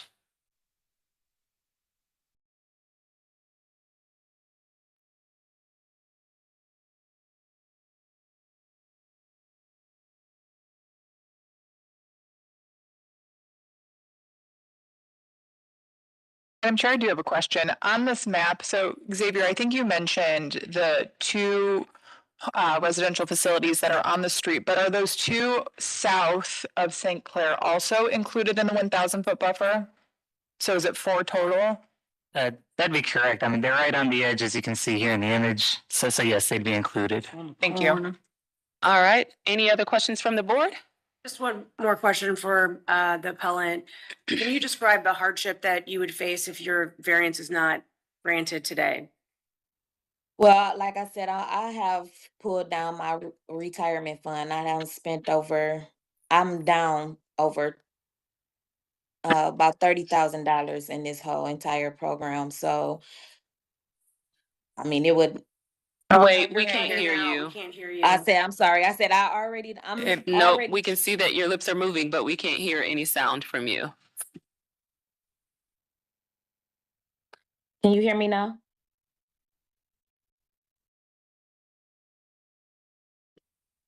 Hello? Okay. Yep. We can hear you Okay. now.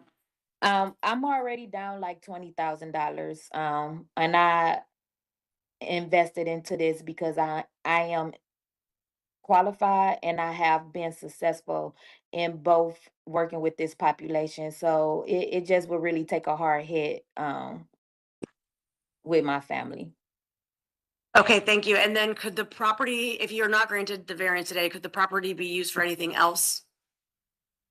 They probably could use it for just a regular house. And do you own the property? No, So you are a tenant of so are you affiliated with 936 East 146 LLC? yes, Who owns the property? it's actually my brother who owns it. He is the owner of it, and he have a partner, and so what they do is buy houses and rehab them. And I wanted this property because I wanted to transfer from down where the other property was. And so that property that you had on East 66th, I think it was, that will no longer be a residential facility? No. Mm-mm. Okay, thank you. That's That all one I is, have. I haven't utilized that one in the last owner ended up selling it because I didn't want to move forward with it because it was infested with mice. Okay, thank you. All right, any other questions from the board? All right, I will entertain a motion, please. Madam Chair, given the testimony we've heard today, I'm going to move approval of calendar 25-124. All right, is there a second? Board Member Madison will second just to get it onto the floor for a vote. All right, can we call the vote, please? Ms. Roca? No. Ms. Holzer? No. Mr. Madison? No. Ms. Faith? No. And Ms. Wilson? No. Calendar number 25-1.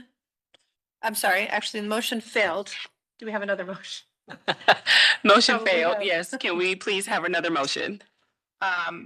I move to deny calendar number 25-124. Board Member Madison, second. We call the vote? Thank you.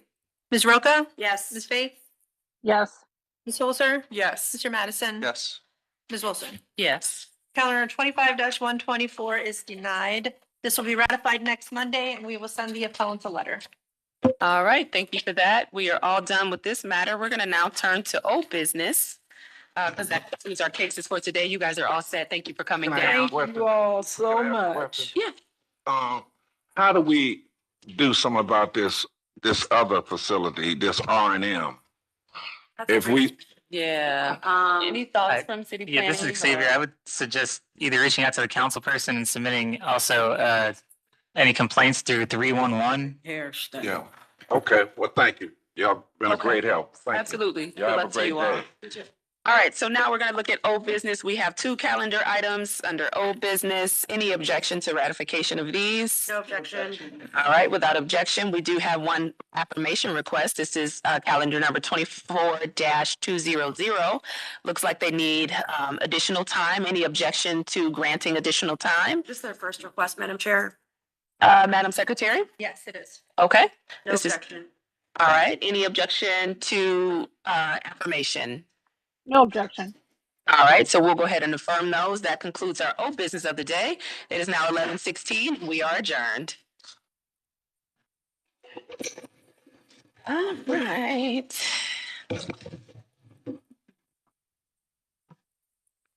Ms. Roca, you're just stepping out, right, for a minute?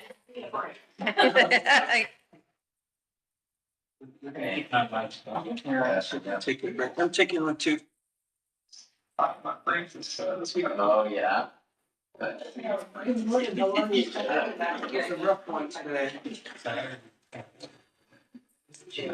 Not too happy about. Yeah, I,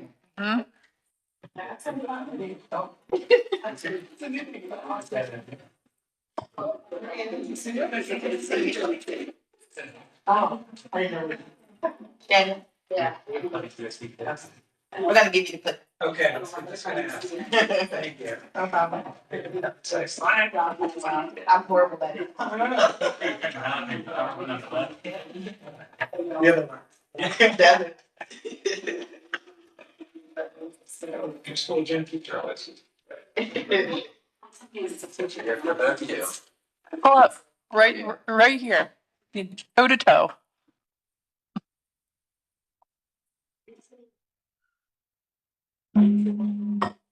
It's five because they're gonna do a presentation. So it's good.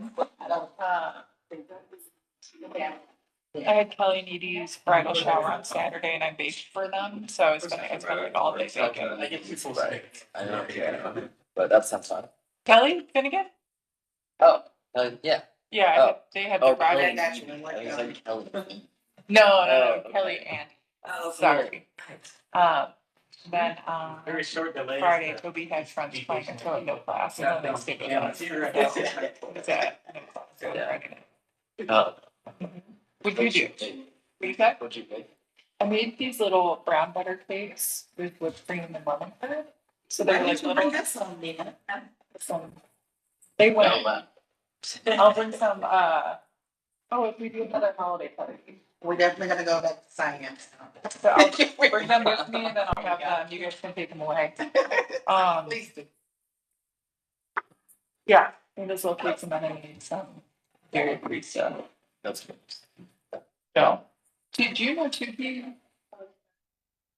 Looks like in the house just north of them, 41st. Not that stuff. Seriously, went off.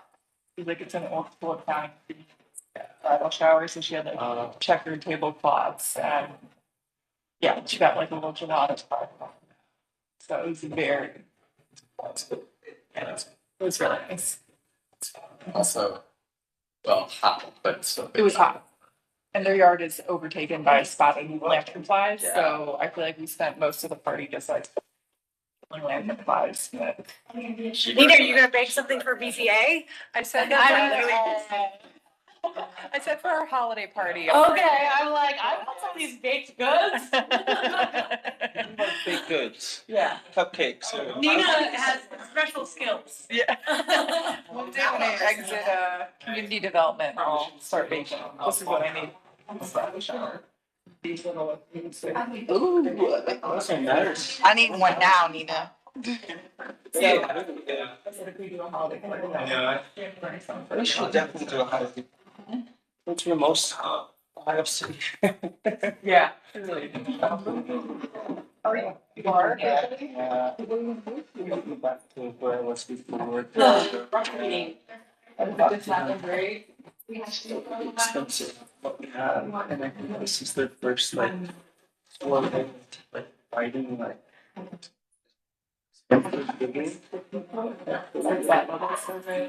It's not fair. And it's better. I thought it was rough. Yeah, Matt, Marcus and I both thought it was rough. Yeah. More spaces for.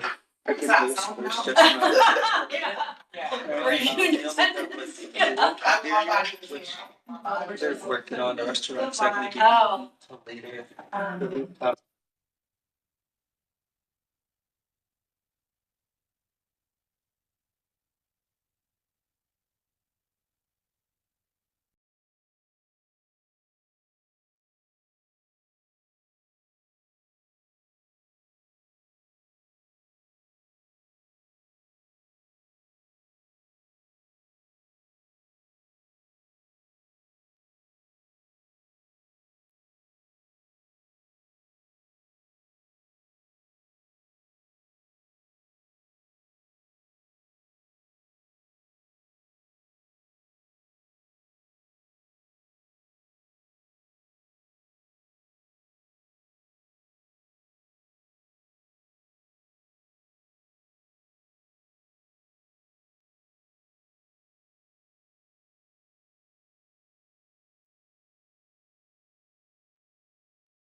All right,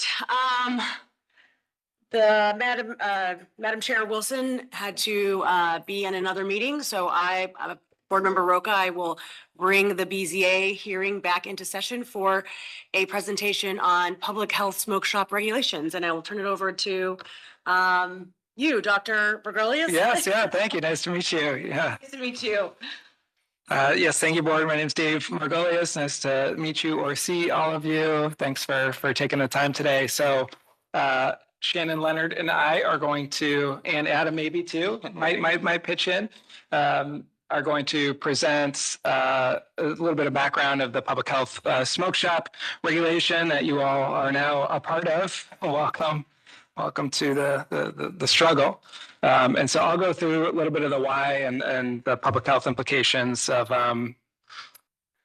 smoke shops in Cleveland, and then we'll talk about some of the technicality, and we've got 38 slides, so we'll do our best here. And I pressed it once. Let's see. I'm going to press it again.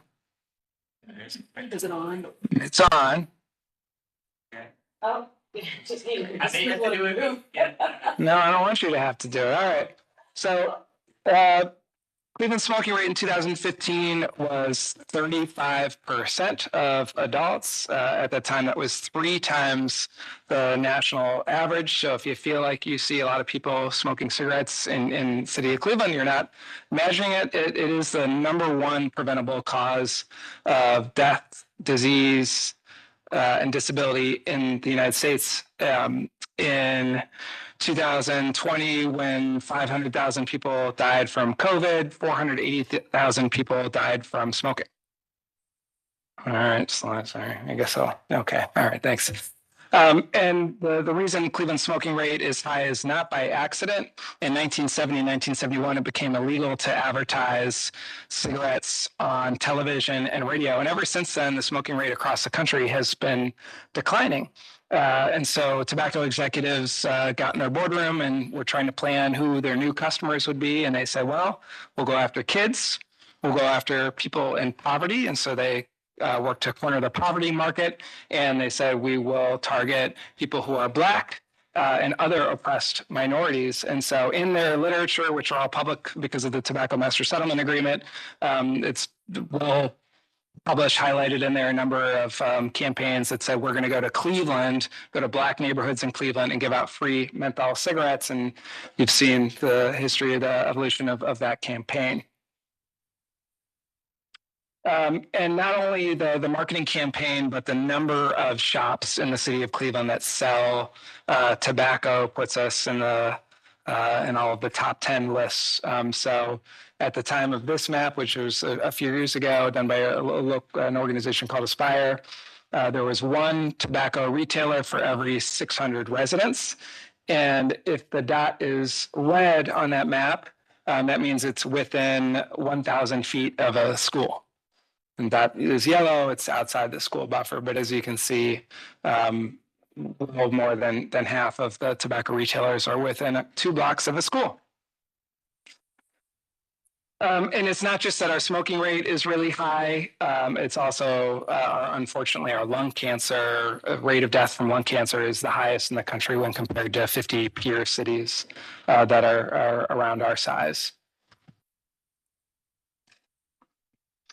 And so hopefully you've seen us talking about this for the last 3 years since I joined. Actually, in my job interview with the mayor, said, hey, listen, our smoking rate is the highest in the country. We really need to do something about this. And so we can definitely let folks know about this and educate folks, and we've been doing that.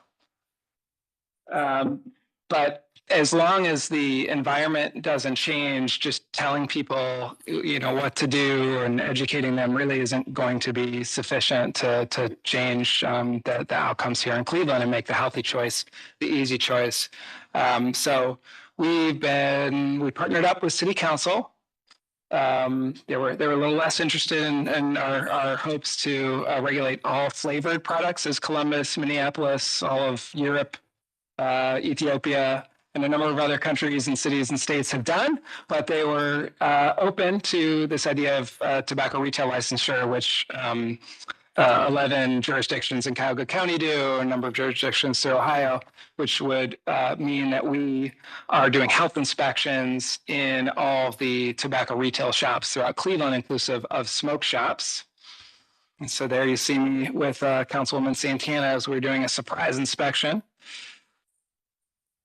Next. And the good news is that, you know, most people who smoke do want to quit. Most people who smoke actually wish they had never started smoking. So we're really not looking to take something away from people, but we're trying to make the healthy choice the easy choice.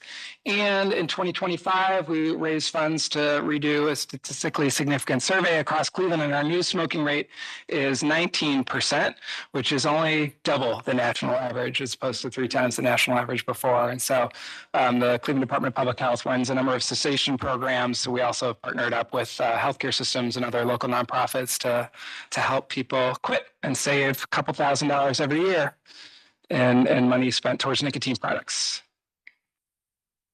So that brings us to the legislation that we have passed with City Council, or City Council has passed on our behalf. And I think I turn it over to Shannon. Oh, yeah, the clicker. It doesn't work. It's just. Oh, it's just for show. Metaphorical, right? Okay. So we gotta think, right? Oh, it was working? Oh, I thought I was just.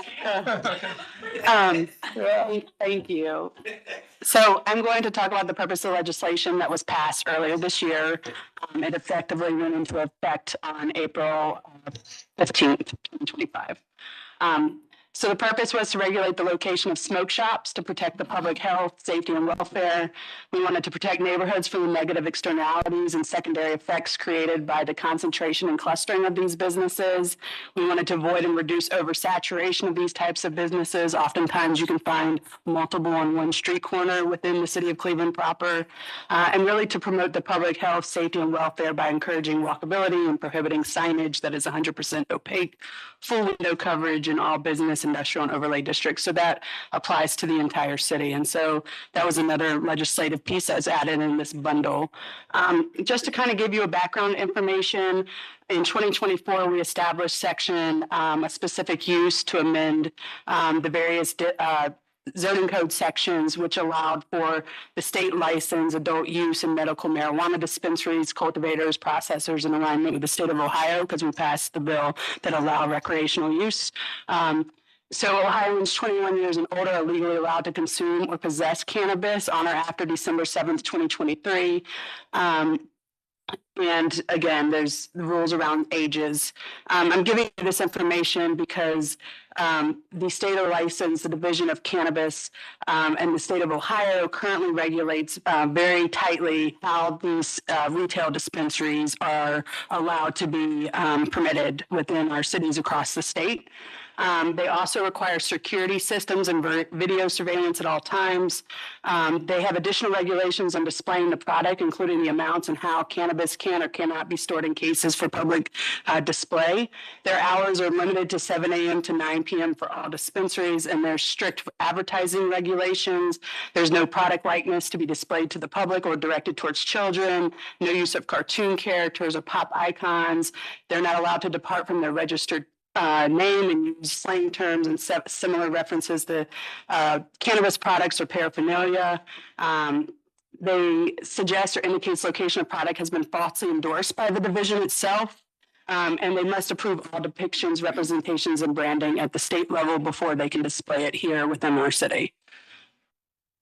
So the current state of marijuana law in Cleveland is that current regulations permit retail dispensaries and local retail business districts so long as they're 500 feet from churches, parks, schools, daycares, rec centers, or libraries. This mimics exactly what the state regulations are. The current actual state licensed true dispensaries in the city of Cleveland that are permitted within the city of Cleveland are the 7 that you see here on the screen. They're licensed by the Division of Cannabis Control, and they have their occupancy permits here with the city. So this is just giving you some examples of what these look like. And you can notice from these pictures that they're strongly regulated at the state level, and those obviously fall down for our city. And that's just giving some more examples. So part of the information that I'm giving you here today is the 186 and 187 ordinance that passed. That's with Dr. Margolius and tobacco retail license that passed and will hopefully become effective in October. And then the two other ordinance relates to the location of smoke shops that you guys will most frequently see, as well as the window signage coverage that you may see as well. So the proposed smoke shop legislation that passed was that currently prior to this, there was no smoke shop definition or regulation within the code. We had received over 42 formal permit applications as of January 1st, 2025. And what you can see on the bottom here is the images where these smoke shops are, calling themselves dispensaries falsely, as well as how they look. They have floor to shelf spacing in terms of what's going on inside the stores. And then the far right is images of the window coverage and how pretty blatant it is, which would be in violation of the retail dispensaries under the state license facilities. The smoke shop legislation that passed defines a smoke shop as any retail establishment at which 20% or more of the floor, shelf, or display areas individually or in aggregate is used for the sale of smoke shop products, such as but not limited to kratom, CBD, Delta-8, and other cannabinoids. It's also for tobacco and nicotine products, as well as electronic smoking devices known as vapes, and any accessories to the above. This does exclude the state license facilities, which are regulated elsewhere under the Division of Cannabis Control. So the Cleveland smoke shops, this was taken in March 2025 when we went through this legislation, but what you can see is how many smoke shop permits we have gotten in the past 6 months. The ones in red are the new permits that were coming in as of 2024 to February 2025. And then the ones in yellow are the ones that we know exist. So we know that probably about 400 to 600 or more are in the city of Cleveland proper just off a Google search. So the new smoke shop regulation that we passed in April was that any new smoke shops have to be at least 2 miles from any existing smoke shops. No smoke shop shall be located within 500 feet from a church, public library, public playground, public park, or school.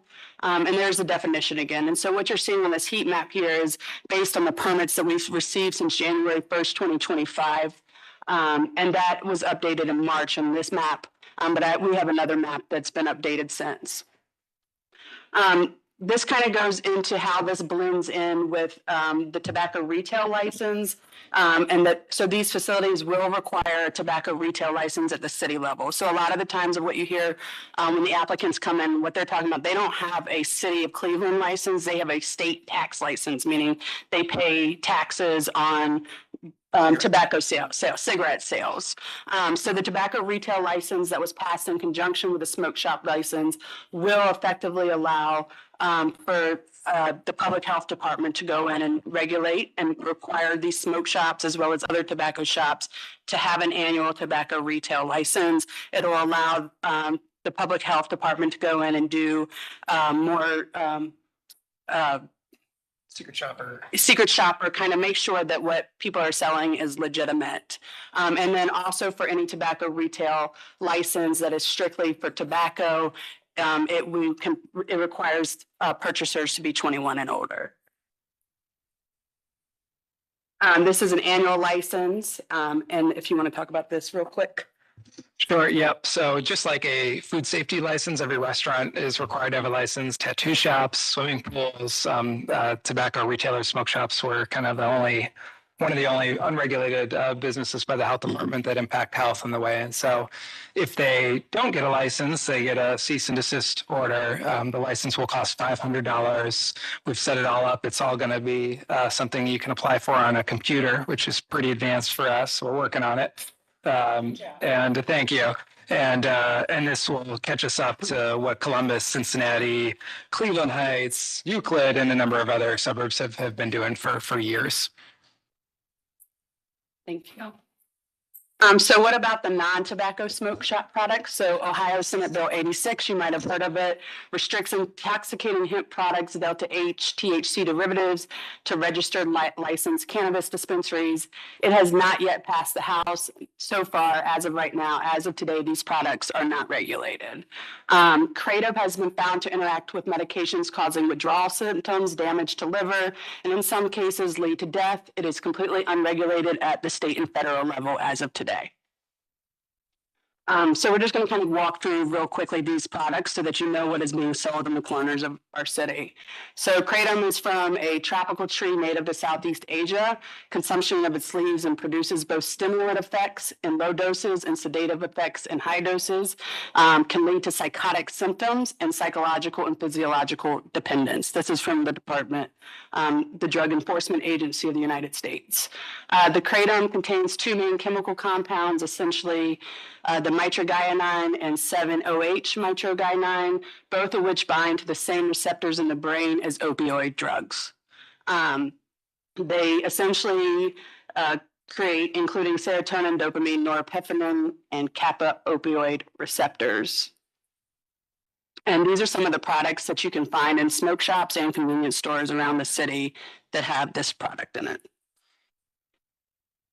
Who can get kratom? So it's not lawfully marketed in the U.S. as a drug product, dietary supplement, or a food additive.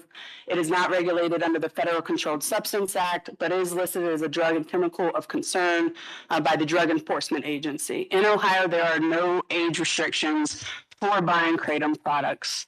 And even with the tobacco retail license, we can limit tobacco to 21, but as of right now, there's no age restrictions on buying kratom. So we can have that in our local regulations, like. We could, yeah, Okay. we could. Yeah, so city council would just have to pass that. Absolutely. We're hoping the state, I mean, this bill passed with every Democrat, every Republican through the Senate. And then they just decided right before they went to summer recess that they were going to loop in all of the marijuana changes they wanted to do in one big bill. And so they scrapped it, but they were like this close to having this regulated at the state level. Yeah, frustrating. Another product is kava. It's known as an intoxicating pepper. You can see how this is being marketed in the stores around our city. Essentially, kava is increasingly used for recreational purposes. Reinforcing effects include mild euphoria, muscle relaxation, sedation, and analgesia. It has a potential for causing drug interactions through the inhibition of CYP450 enzymes that are responsible for the metabolism of many pharmaceutical agents and other herbal remedies. And a lot of times, people that are taking these have no idea that it affects maybe the medications they're taking already. Kava, again, is legally marketed in the U.S. as a dietary supplement, but is often combined with kratom and sold as a recreational drug. It is not regulated under the Federal Controlled Substances Act. There is no age restriction in the state of Ohio for buying kava products.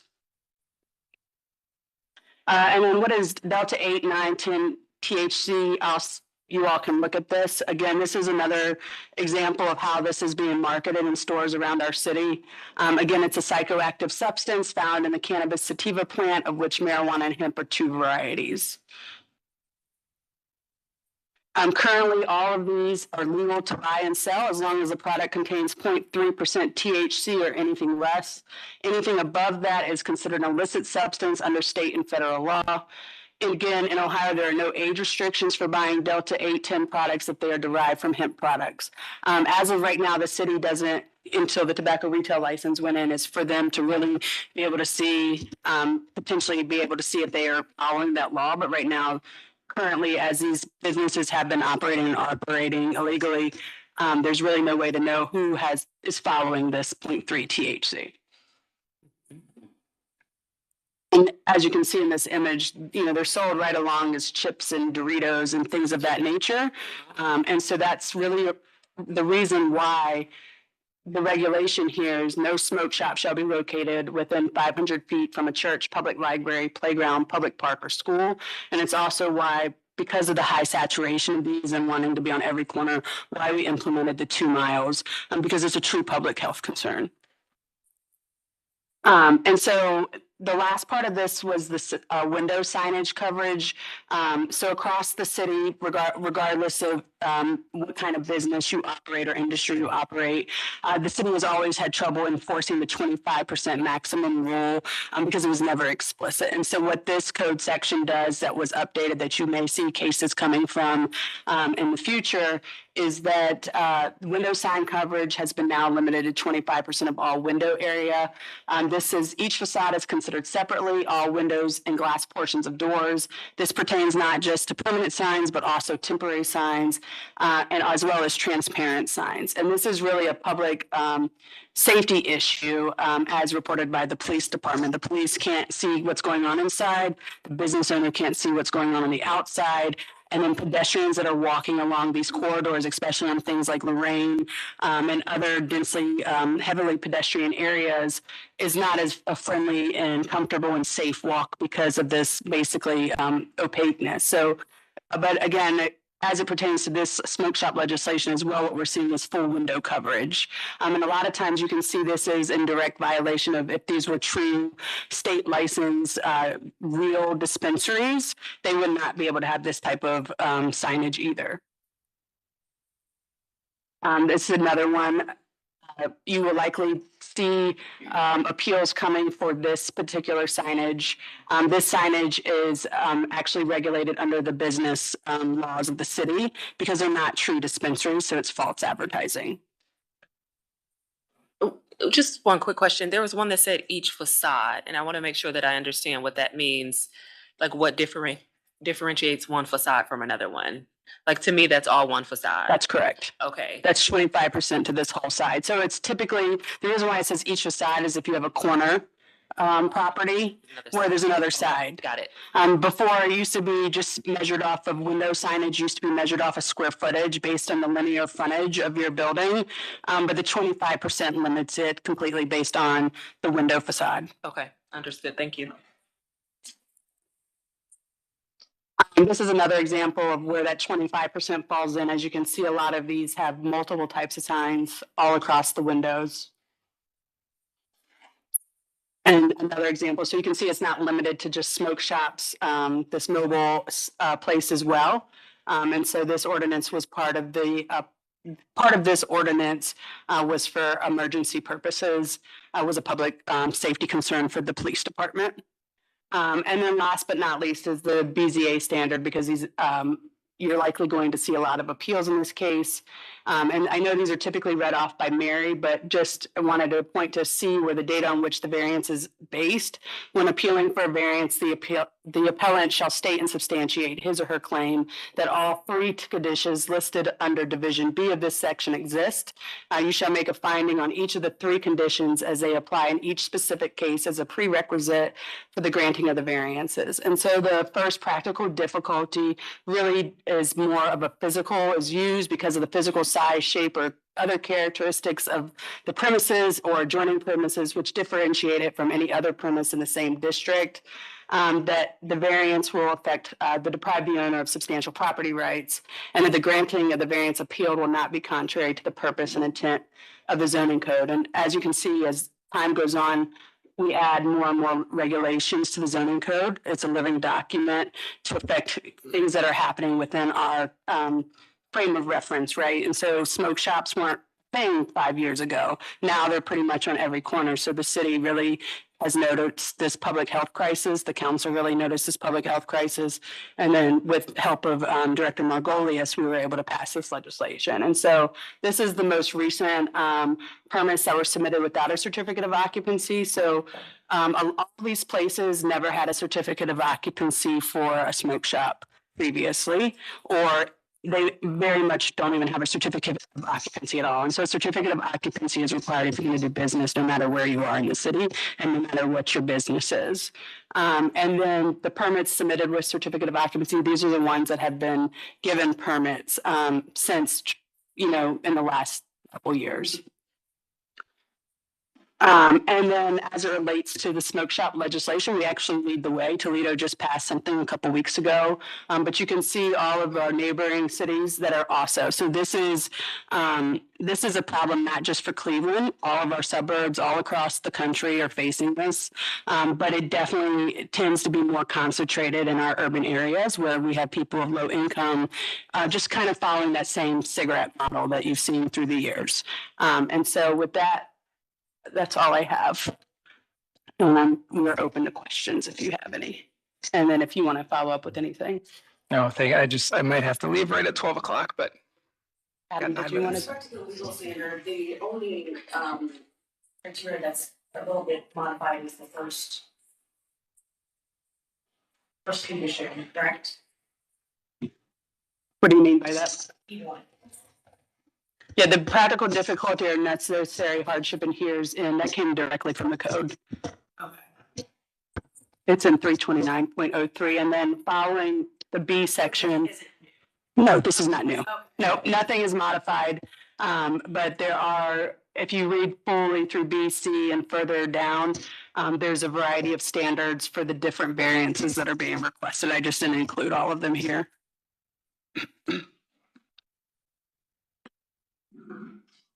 Any questions, concerns? Adam, do you want to add anything? Yeah, hopefully, I mean, I think a reflection of three of ours, you know, from a few weeks ago, from the first Clark case, the first. Yeah, we should not discuss that here. Okay. I think this is, you know, hopefully this is educational in the sense of what's going on out there, right? This is very different from just the tobacco licensing. And I think that that should be known and quantified, especially as it relates to the non-age restrictive items, right? Like these are sold anywhere across town. They're sold on almost every street corner, and they're I guess thus the buffers, right? In a lot of the sense. So the overwhelming kind of inundation of these shops within the past couple of years is very stark to the neighborhood planning team and certainly the council folks as well, certainly the Department of Public Health. It's much different than the regulation of marijuana, tobacco, and alcohol, right? Until the state catches up on that, this is our answer in the meantime. And just so I understand the logistics of it all, I've just noticed casually in my day-to-day life that a lot of businesses that were operating as restaurants, a Subway, a cell phone repair store, name your type of business, they've now converted to a smoke shop. So when that happens, do you just notice it, or are they applying for a permit? I mean, how do they come to be operating legally? It's about the process. So if they convert their business, they should be seeking a new use permit. So for instance, if you used to be a restaurant and you've converted, or even a phone store and you've converted now to a smoke shop, or you've converted to a dentist office, you need to come in and get a new occupancy permit. A lot of things that have changed, and this happens across the city regardless of what business, industry, or anything that you're in. It's normally driven by if a new place popped up and somebody didn't know about it and now they see it. It's normally driven by a reporting system through 311, through the council, through the CDCs. But every business across the city is required to have an occupancy permit, even the expansion of an existing use. So if you've decided that you are a auto retailer and now you want to fix cars, you're expanding your auto retail business to fix cars, so you need to come in and get a new use permit for that expansion of that use. Right. And I'll just add that, so every restaurant already has an occupancy permit, and that's part of our inspection process at the health department. And so now this would be part of our process as well with this new regulation. Just a question, through you, as the policies and legislation changes at the state level and the work that your department, city council, how all this is coming together, what steps will be taken so that when information comes our way, we are already kind of aware when we're looking through the lens of the case by case that comes before the board, you know, because I know there's going to be a lot of moving pieces and parts to this, and we want to clearly, again, look at things from a case by case perspective, but be supportive of the overall vision for the city. So the legislation that you see here in the zoning code will remain. So the regulation around the 2 miles between any new facilities as well as the 500 feet buffer is going to remain regardless of what the state does at their level. But as one of the things that we've done previously is every like quarterly or yearly, we generally update the board on legislation that changes. In this case, there was just this stuff has been happening so quickly this year that we had not gotten to get in front of you to keep you informed. But we'll work with Liz to make sure that we get in here, whether that's quarterly, twice a year, or however often you guys want it, for us to help do some trainings and things like that. I would love to see, and I don't want to hijack the conversation, forgive me, but I would love to see some movement around residential facilities in terms of the legislation, because I just feel like those cases come through so often. And the deciding factor is always how many people we have in here who oppose. You know, if we've got a ton of people who oppose, then we're going to make a decision based on that. But there's outside of there, there's no criteria that's number one guiding the applicant to say, don't go and spend $30,000 and, you can't even operate this thing. I don't know what the solution is, but hopefully I can just flag that for you all and we can kind of get some synergy around that. Sure. Yeah. If I could follow up on Ms. Wilson's comment. I have had discussion with 3 city legislators about that, voicing our concern and our hopes that there might be some movement behind some sort of licensing and regulation. So, yeah, so there have been conversations. We haven't seen anything move forward on that. And I'd like to thank you all for doing this for us today. Yes. I think training of the board is really crucial, particularly as we have newer members, and it helps hone skills and educate everyone as to what the standards are by which we have to decide cases.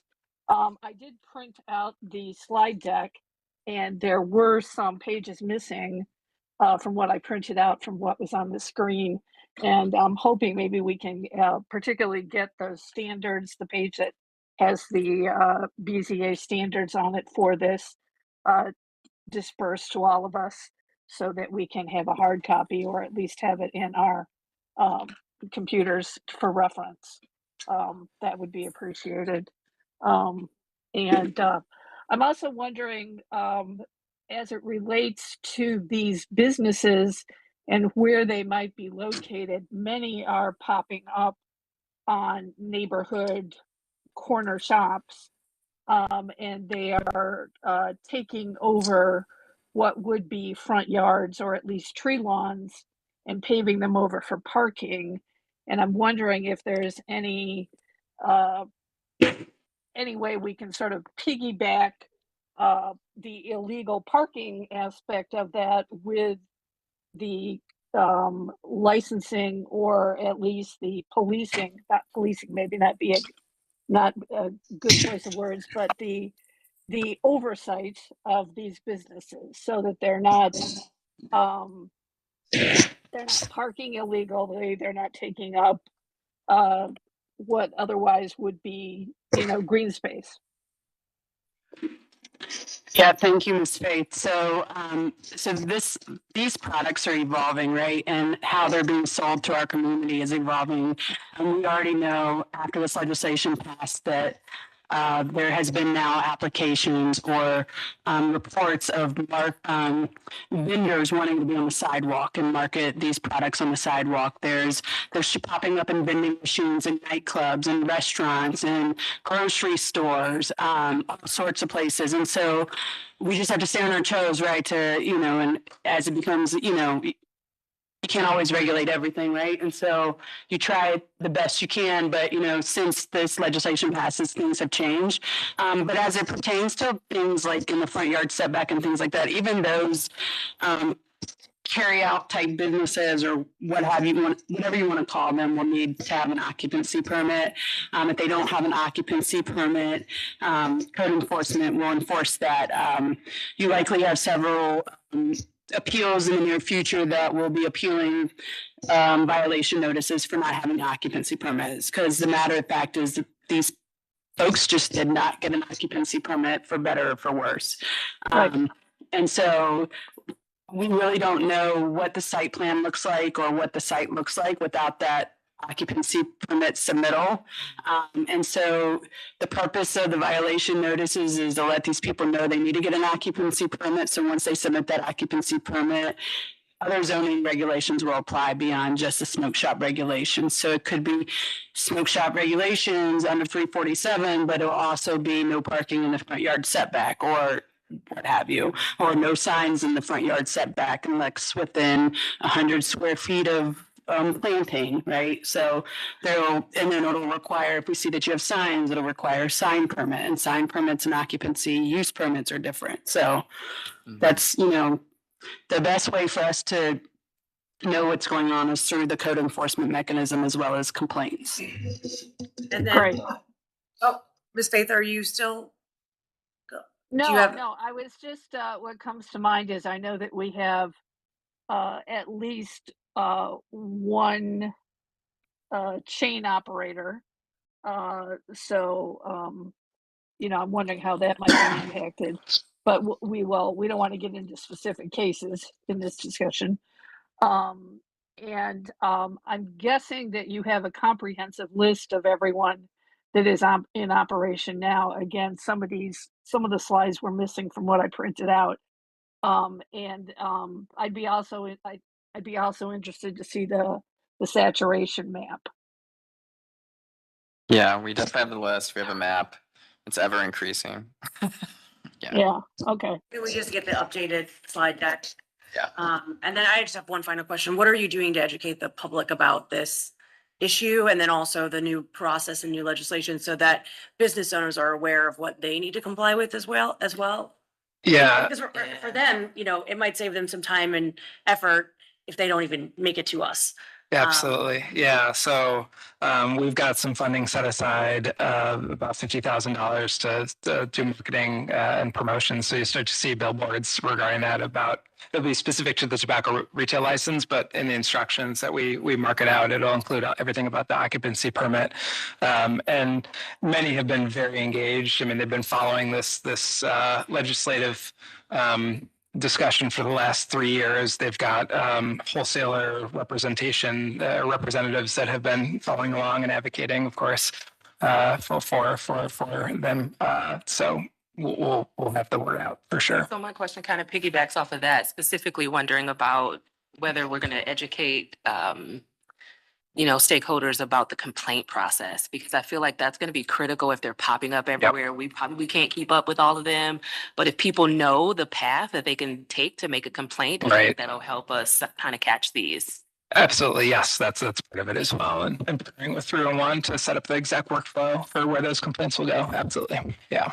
Perfect. Thank you guys for this. We should do this more. I will add that every council member signed on as a sponsor of this legislation, every single one, all 17. And so the council, we've done a lot of education with council to let them know, like, hey, if you need to report something, report it to 311 or Building and Housing. Same goes with vacancy. If they see vacancy, they need to report that so that it can go in the record that something has been vacated and turned into something new. And so really working with them and them subsequently working with their CDCs to educate the neighborhoods at their ward meetings for this. So there can always be more though, of course, right?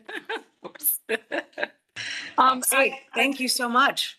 Yeah, if I could just follow up on what Ms. Roca and Ms. Wilson said, I'm thinking back to a different department who instituted a new program, and then cases came before us, but they had not done very much to educate the people that were the businesses that were involved.